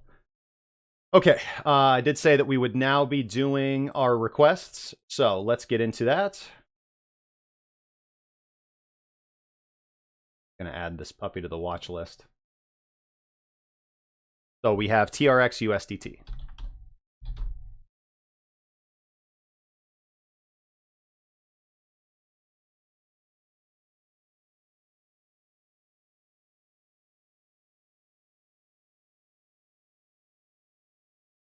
I know what's doing it. Computer's lagging up a little bit. Hold on just a second.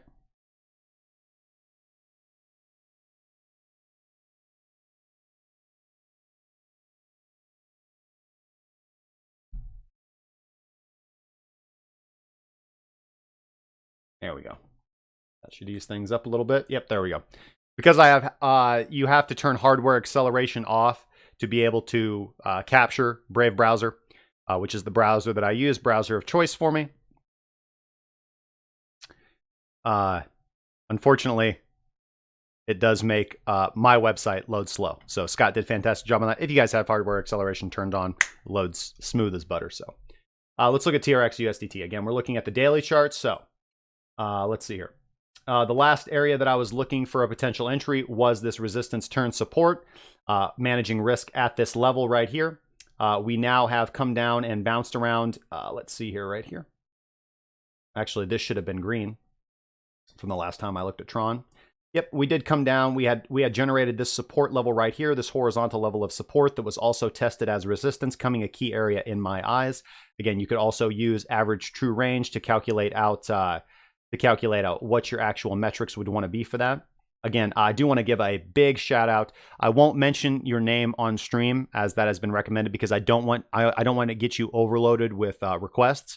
But thank you so much to the individual who did help me out with the refined ATR. I was asking for that for a while for an actual ATR that would be able to be able to be used on altcoins as well, so that I could look at those lower decimal levels. Thank you so much, sir, for getting that to me. I've had a couple hours to play with it this morning now, and it is working out fantastically, man.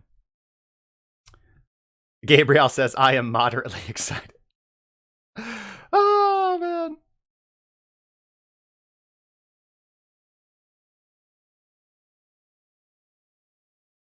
Maybe, you know, maybe I'm a dad, man, so my I find things like that absolutely hilarious. My kids don't get my sense of humor at all. They look at me like I'd like to think that my kids think that I'm funny. I'm not that kind of dad. I think I'm a pretty funny cat. I don't know. We'll see, guys. You guys can be the judge of that. So, currently getting significant resistance on TRX USDT from that 0.02063 area right now. So about 2 cents. I'd be looking for a strong daily candle close above that level. The Fisher transform did obviously give us the daily crossover right here on this bearish candle right here, telling us that we should be looking toward the short side.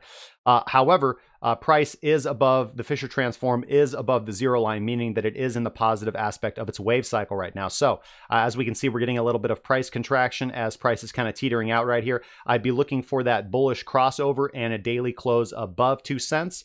And then we'd be looking at my next take profit target, which would be 0.028. That would be the next area of key interest for me.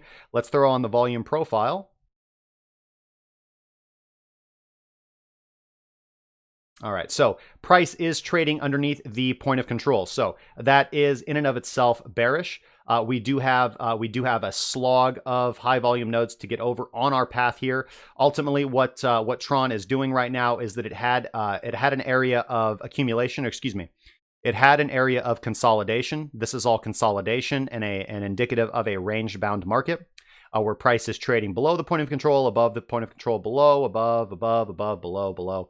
And then we actually get that strong breakdown here on high volume right here. You can see where actually the volume is fairly low coming into this period. We have a little bit of a slump in volume. And then actually you have your first volume spike right here on your breakdown candle. Whenever you break down from a level of support on strong volume, that to me is indicative of breakdown volume and not oversold volume right now.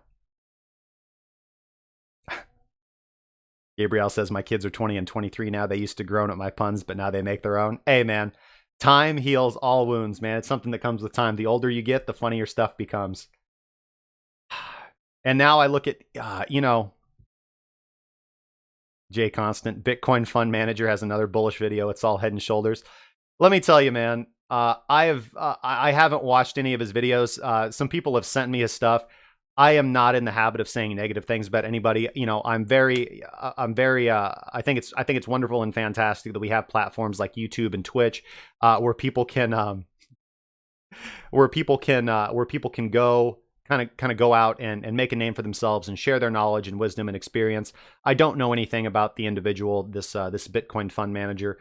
Don't know if he actually manages a Bitcoin fund, or if he does, or whatever. That's wonderful and fantastic for him.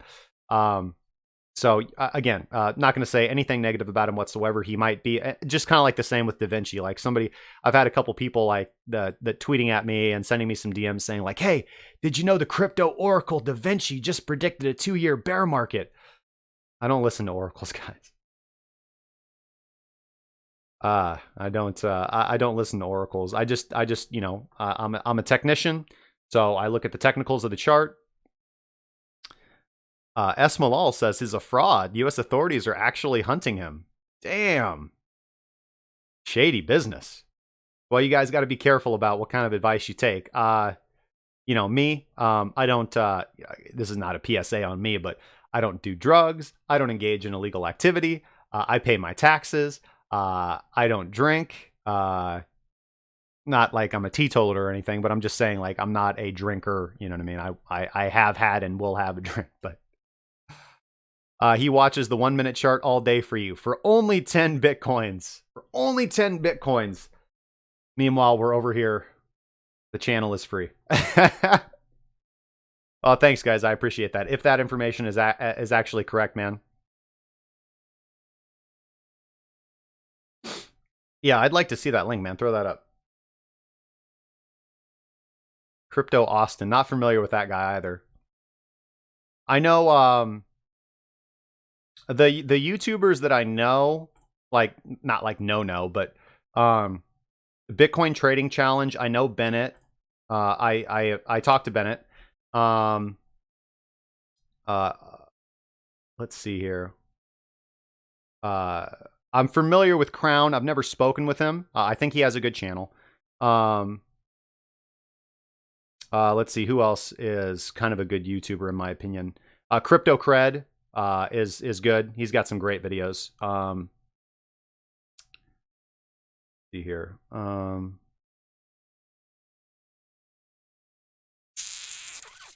I like Mike from Crypto Traders TV. I've tuned into that a few times, man. Yeah, I don't know too much about Crypto Kirby, man. I know a lot of people talk about him. I've watched very little of his content. Again, I'm just kind of too busy with my own stuff, guys. But Mitch Ray, I'm familiar with Mitch Ray. He's got a pretty entertaining show. And the Chart Guys, Dan over there on the Chart Guys has a pretty good show too. The only thing that I don't really like about Crypto Kirby is I really don't like his attitude. Every time it seems like I've tried to watch like a couple of his videos, and it seems like it's all like, yeah, man, I'm awesome, and I've been just running this thing. And if you guys don't trade like I do, then you're a dummy.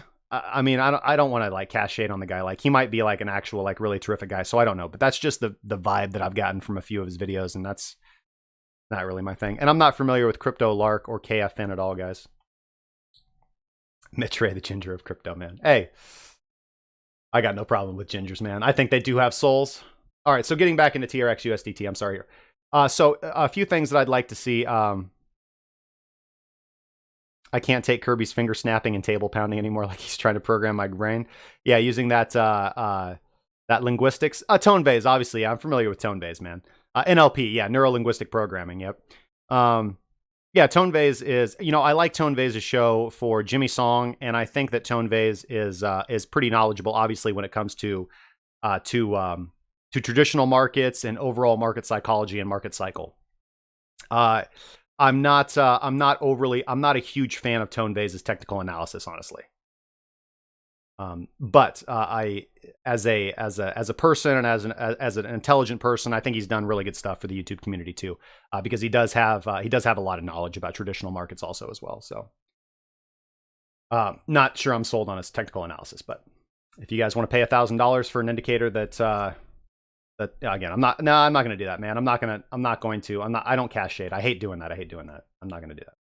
But I will say that I don't think his indicator is worth $1,000.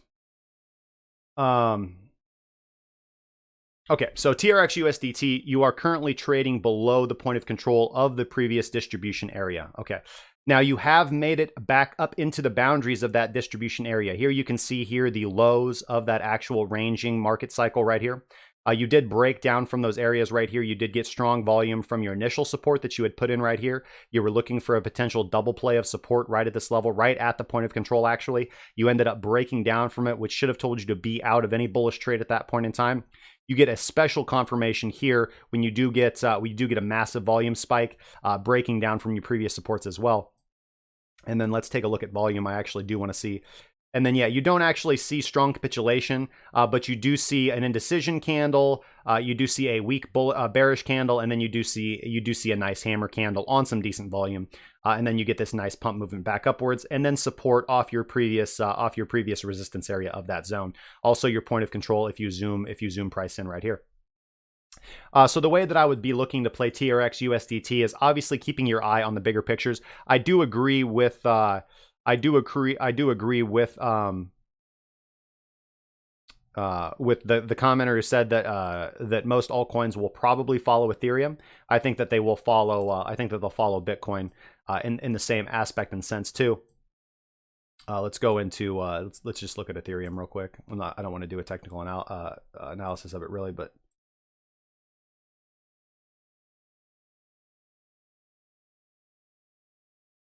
But yeah, so Ethereum actually looking like it could get some bullish momentum here. We did have this area right here that I was looking to. The last time that I drew this line was when price was up here. The last time that I did look at the Ethereum USD chart on the stream. And I had labeled this area, the previous point of control and this high volume node area, as a potential support area. We ended up dropping down to the actual point of control, and then we did pop back up, and now we are looking to rest and actually test that as a support level as well. So if this level does now hold, this like 138 level does now hold now, I do expect that we might actually see an impulse up here to test this, to test these highs. Again, I'm very speculative on this. Again, we do have quite a bit of ways to go for Ethereum, but just looking at Ethereum, it seems like we could be potentially primed for movement back up to test these lower areas here as well.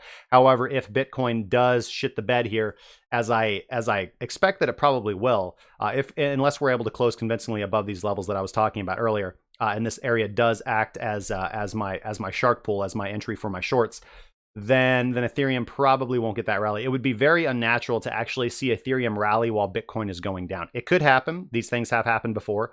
They are highly correlated, however, so Ethereum, we also see on the daily chart, is also still bottoming above the zero line right here. And we are above the zero line as well right here. We had that bullish crossover right here above the zero line, telling us that Ethereum is still potentially in the positive aspect of its wave cycle. So I do look for a potential movement for actually Ethereum to maybe hit some of my take profit targets up here, beginning at 167 and 171. We do kind of have this area of aggressive initiation. Right here on the chart, you can see the volume profile. You can see the spike in the volume profile right here. This is where a lot of people obviously aggressively re-entered into shorts, or those that missed the bus late on the Ethereum short play from 200 aggressively entered. This would mostly be a lot of retails. So if we are actually able to close above that level too, I'll feel much more confident about that. That level is going to be $150, $151. A nice daily candle close above that level is going to be pretty bullish for me right now. Right now, we're just batting against resistance and really hoping that this level of support, this HVN holds, this current point of control.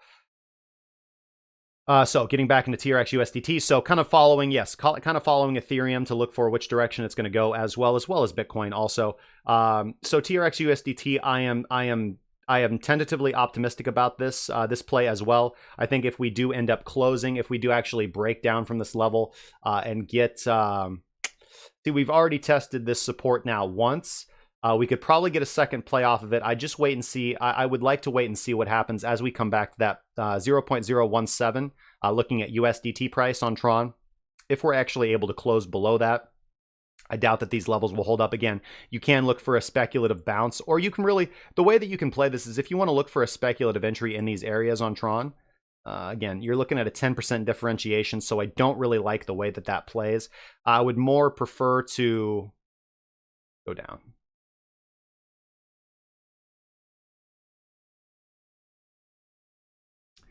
Go down to our hourly chart and actually look for the candle that violated that level of resistance turn support.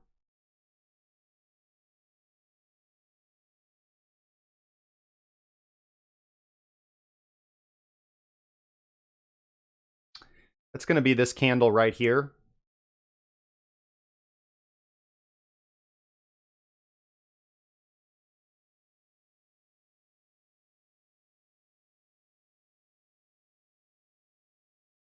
Let's see what ATR is on the hourly range. Let's open up our data window. So ATR is at 0.035, 0.035. So let's pull out our calculator. Let's do this right.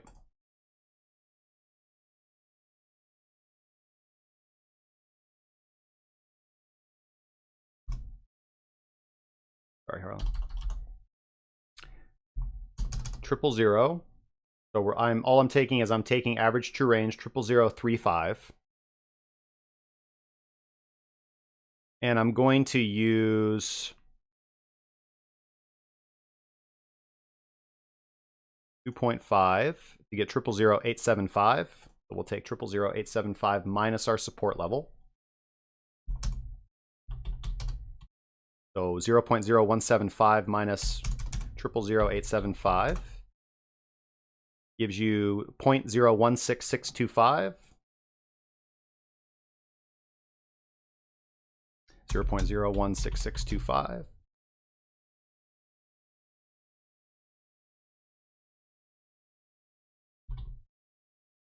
Okay. That's actually telling you to manage risk right there. So you kind of have your choice. You can actually do the traditional candle body close, or you can use the low if you want. It's your preference. It's such a small differentiation there. You can either look for an entry on a second bounce of the support level right here, or even a more speculative entry, I think, would be entering here, because you do have a double test of support, and then you could consider this a stop loss hunt. So you could look for a third test off this kind of supportive trend line. You've already had 1, 2, 3. So what are the chances that it holds on the fourth go through? Limited, but you do have a potential entry there if you want to try and take that entry. Again, that is a support level that has held 3 times. I typically like to take the third test. So right here, take the third test of the support line right there is optimally where I like to look for a test. So now you have this area that you can look to play. Looking at this support level right here, if you wanted to try and take an entry here, I would play this fairly tight and probably set your stop. Oh, I mean, the correct way to do it is you look to set your stop loss at the candle that broke that level, and that's going to be right here. You could set it right here if you want to. That's playing it really tight. These are more going to be day trade. These are hourly candle body setups. So yes, you do have a couple areas where you can look to take speculative entries. Again, I've measured out the ATR times 2.5. You could use 3.5 if you want, but I think that's going to put you like down here, and I don't really want to be, holding risk that long. If you're getting down to these areas, more than likely you're just looking to double up at these levels. So lots of multiple way, a lot of ways that you could potentially play this. Honestly, for me, I would prefer to take the breakout trade and see a nice close above 0.02. Once we close above 0.02, you can either, again, aggressively enter right on the breakout and then set your stop loss below the low of the candle or at the low of the candle that actually breaks it. That's usually a nice bullish impulsive movement. So you've got kind of a wide stop or a wider stop, but relatively a tight stop if you're using the hourly chart. Again, if you feel more comfortable using the 4-hour chart and having more wiggle room, that's entirely fine. Again, I prefer developing my trade ideas on the daily or the 12-hour chart and actually zooming down to the hourly or the 30-minute chart to execute. That's just my strategy. That's just my style. So you do have potential entries at 0.018, stop loss, or excuse me, 0.01817, managing risk at 0.01802. You've got potential entries, a stronger entry at 0.01750, managing risk at either 0.1691, which I like, or as ATR tells you at 0.01663. And then you've got your third potential entry down here, which was resistance turn support at 0.01565, managing risk at 0.01511. Those are the entries if you're trying to scrape the bottom. I would prefer just to be looking for the long play. I'd prefer to be looking for the breakout play on TRX. Actually, if we take a look and see, here's the thing. I don't think this is going to be a big straight shot up. Unfortunately, we do have this HVN to contend with. If we're able to close above that 0.0263, I wouldn't be whole hog into there. I would just enter into about maybe 10% of my position, and maybe just look for a scalp trade from 0.0263 to 0.022 because that is going to be a return to the point of control. Still going to give you a nice like 7% trade on the table. But look for that point of control to act as a significant area of resistance. Obviously, if we are able to close above it, then we can be bullishly optimistic and look for these higher take profit targets of 0.028, 0.031, 0.033, 0.037. So tentatively bullishly optimistic right now. The Fisher transform on the daily chart is still in the positive aspect of its wave cycle above the zero line. We haven't broken down below support yet. However, we are trading below the point of control and the Fisher transform is curling down. So unless we get a strong crossover or some bullish movement here, this thing will most likely start drifting downwards.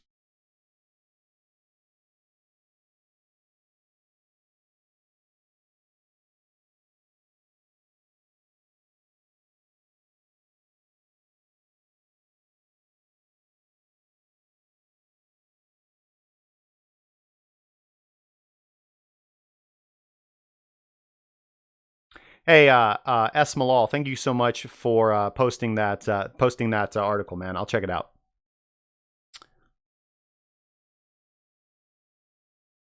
Hey, Dennis Snow, thanks so much for the sub on YouTube, man.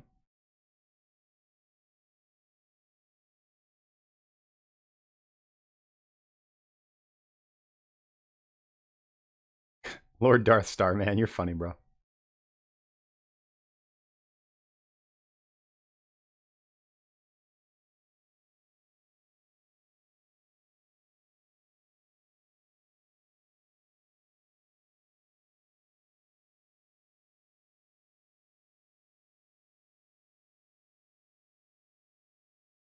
Hey, Unido, what's going on, man?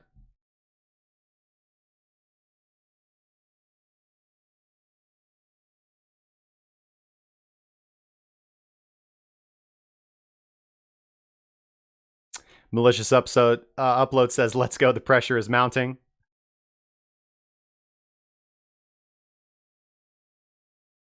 All right, so there's TRX for you guys. It's an area to be cautious with, man, as pretty much just about everything is. I do remain, tentatively bullish, but we're in that area where this is an area, obviously, where you might want to be looking to load up your shorts as well. So I kind of would want to wait. I think, obviously, probably the smartest play here is to predict a rejection, or at least, a third rejection from the point of control here.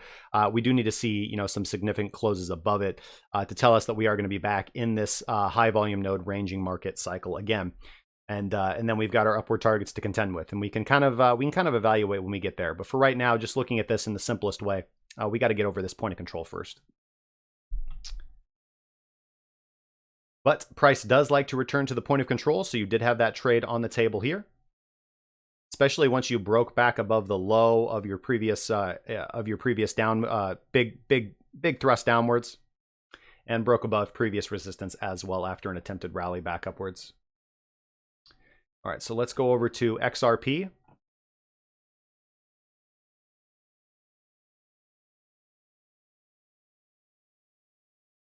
So yeah, XRP kind of did exactly what we wanted it to.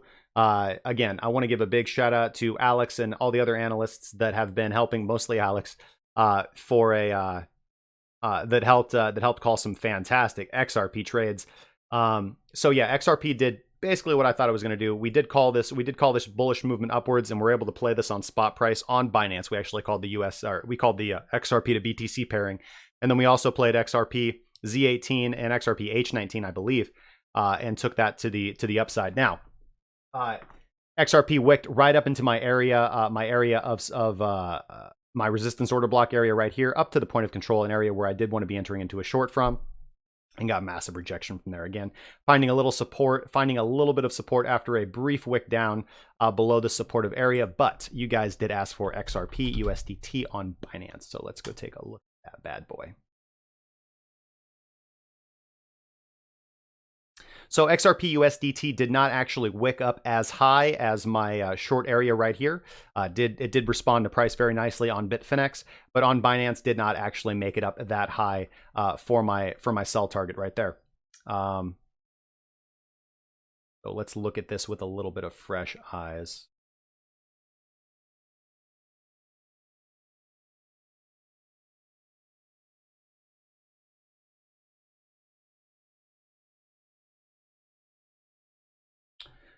So we have broken out sideways. From the XRP USDT descending trend line on Binance, but we do have to take this with a little bit of a grain of salt because there's far more market data prior to May 2018. That's why I do prefer to do the XRP USD when I'm actually looking for trade setups on Bitfinex. But looking at XRP USDT. Again, we do want to start with the right of our chart and work to the left, but I do think that's interesting, and obviously people are looking at that as well. We have 1, 2, 3, 4 touches on the trend line, 5 touches on the trend line. The fourth was an attempted fake out where we did actually close a little bit above it and then immediately got thrust back down. So rejection from our previous point of control up here that is currently sitting at around about 47 cents is where we got rejection from on this previous down thrust. That's also indicative of our previous distribution order block, the area where we did break down from. You can see that we did get rejection after an attempted rally above the point of control. We got rejection from that descending trend line. We're not able to break above it, consolidated along that area for a while, and then ended up breaking back down below the point of control, and that moved us all the way back down to our previous support area as well. We do have that Fibonacci retracement on that. Let's get rid of that. And then, yes, we were looking at this as a potential area of support, being a previous point of control right here. Ripple actually dipped lower to test these areas as support as well. Your previous highs of your accumulation zone right here. After kind of breaking down from this, you see like when price did hit this level, obviously the highs right here, the attempted rally, this was the first area where people were attempting to buy, but selling pressure just moved us down to test these highs as well on this lower area of our accumulation phase. So still a good area to have been looking for a potential buy on XRP. Let's see here.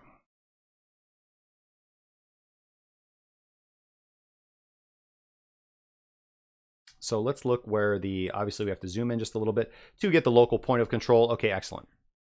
Local point of control. Let's see here. Bitcoin had this kind of breakdown area, or excuse me, I keep saying Bitcoin because I'm so used to doing Bitcoin technical analysis. XRP was consolidating in this area right here, broke down from it and reached support on the levels that I had talked about right here. So this is now going to become an area of support you're looking at in the future to play a double test on right there.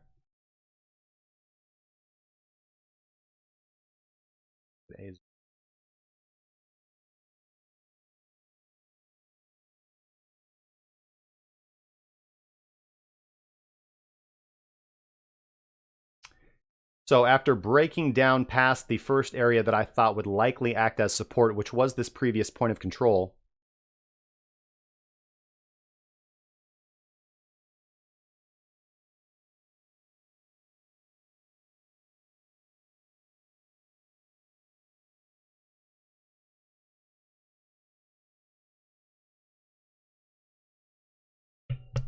there we go. Sorry. Had to deal with something. So after breaking down from this previous after breaking below this previous level that I thought, or at least was a key area for me of support, which was this previous point of control and this previous area of resistance that we did end up breaking through. Never really back tested it as support. We ended up moving the point of control higher and we back tested that as support, which is fine to see. But now we have seen that after this little bit of a rally, this huge pump upwards, we have retested to test that area, and that now has held as support. So that's the key level that I'm looking at right now. Obviously, price is having difficulty after this, after that kind of massive blow off top. Again, falling volume, really, honestly. The volume is good. The volume is good, but we need to see some more. We need to see some more impressive volume, man. Like if you go back and look at this blow off volume, this blow off top volume, that was the tether pump. You know, kind of that really, when you see something like that, when you see massive amounts of buying at the top of an uptrend, that is definitely an area where you do want to be looking to exit your trade. You know, that is one of the most counterintuitive things, and where I do like to start with a lot of people is that you generally want to be looking to buy on red candles, and you generally want to be looking to sell on green candles. Again, that's counter trend trading strategy.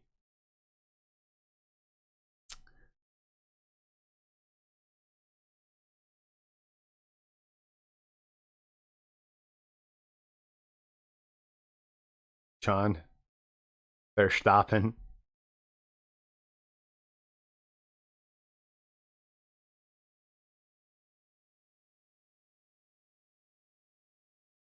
HDX 20 just launched on Tron this morning. Check it out. I assume, is that going to be one of those decentralized app gaming things from the Tron Casino that they're kind of hyping? Jurgen Ernst asks if we can take a look at VeChain sometime. Yeah, man. Actually, we just traded VeChain in the trading group, so I'll take a look at that.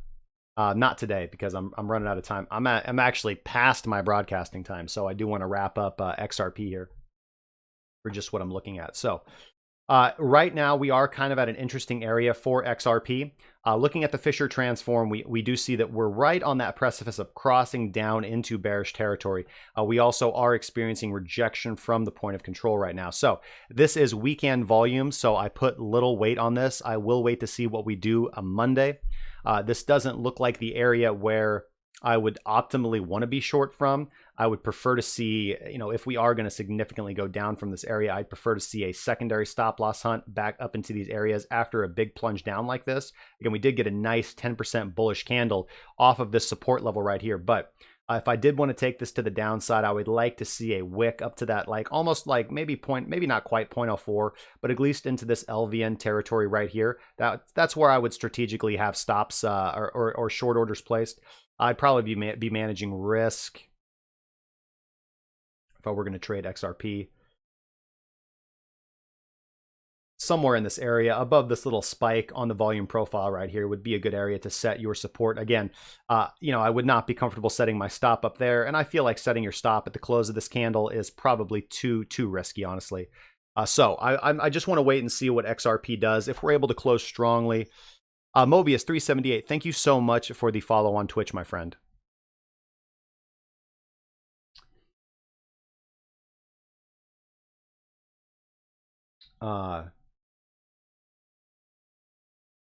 So if price is able to kind of rally here and close above the point of control, and I see that being respected throughout Monday, then I will potentially be optimistic about another, perhaps stronger movement back up here to retest this point of control, your previous target area. Again, you have a lot of potential take profit targets on the way. You could be looking for a long scalp right now, looking for, you know, kind of looking honestly in this area right here and managing risk. Right here where the HVN kind of tops out around 0.034, I think would be a decent speculative attempt.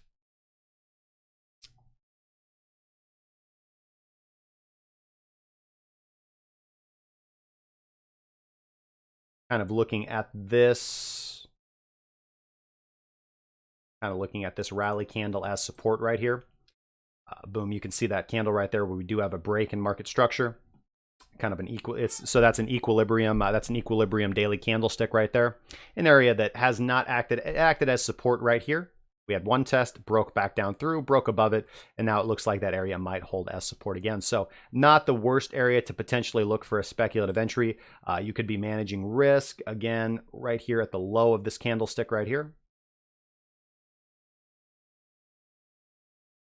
But again, as with most things that are altcoin related, I would prefer to wait for a convincing close above the point of control and a confirmed cross up on the Fisher transform on the daily chart. And then I will potentially be looking at trades to the upside like 0.04, 0.043, maybe 0.04. 0.044, and then waiting to see what price does as we come closer to that point of control. Again, if we are able to get back above that point of control, that previous distribution order block area, that's pretty exciting to me that this was just a massive dip and we can experience continued bullish movement upwards above and beyond that point. So again, it's the weekend, not looking for strong trades during the weekend, only looking for scalps during the weekend, but those are the potential trades that I see on the table. A speculative entry in this equilibrium order block right here, hoping that it does hold as support as it did once before. So it is a key area of interest where traders are looking at a support level, managing risk below the low of that candle, and looking at potential take profit targets in this LVN right here. In this LVN right here. Around this area, managing risk here with a potential take profit target there. Is a pretty fantastic R2R trade. And not a bad trade. One that I might actually be interested in taking. You know you're wrong immediately if price does not go in your favor, and you have reasonable take profit targets as well. And honestly, for me, an area where I will tentatively be going to go short. All right, fantastic. You guys have been awesome, man. What a good stream today, guys. Thank you so much for everybody that's been watching, supporting. Everybody, man, if I didn't, sorry, Mikey Underwood. Mikey Underwood says, the token price only appreciates, it cannot go down. It is fueled by all HDX 20 games that create income. Do yourself a favor and go buy some Tron at 2 cents and put in HDX 20. It just launched today and the tokens are still cheap. Oh, Mobius 378. Could I make you a moderator on Twitch too? Yeah, sure, man.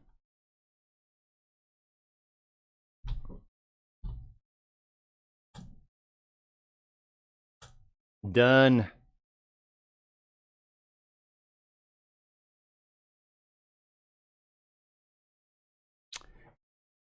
Here's the thing, man. I'm not saying that you're wrong, and I never want to be, like discriminatory or negative toward anybody that comes in here and views my content. I appreciate it, man. Thank you so much. But I'm not big on tokens, man. I'm not that guy. I'm just a technician, man. I look at trading the bigger market cap coins. Like for me, particularly, like XBT is my bread and butter. I will occasionally trade XRP and Ethereum as well.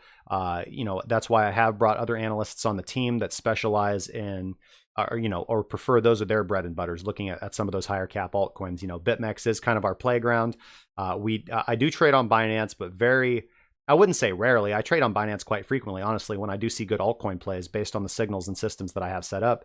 But I am very, very, very, very, very speculative. And I'm not saying you could be absolutely right about HDX 20 and Tron, but it's just not something that I get overly excited about. It's very difficult for me to get overly excited about it, at least at this point in the market structure. There was a point in time back when we're in a bull cycle when kind of announcements and launches of all tokens and coins and everything like that is a fantastic opportunity. But what, having been experienced in the market for so long and putting my money at risk for so long, when we're in a bearish market cycle like this, like I don't look at things being cheap anymore. That's not my mind frame.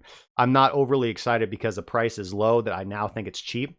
I would rather pay the premium when I have confirmation that we are in a bullish market cycle, because when you become overly obsessed with catching the bottom, the market just tends to go lower 90% of the time, and you end up losing your money and panicking and stop lossing out because you weren't congruent with your time frame and your risk horizon and your risk management. So again, that's fantastic if it's working out for you. And any other of the viewers who would like to check that out, do so at your own risk, man.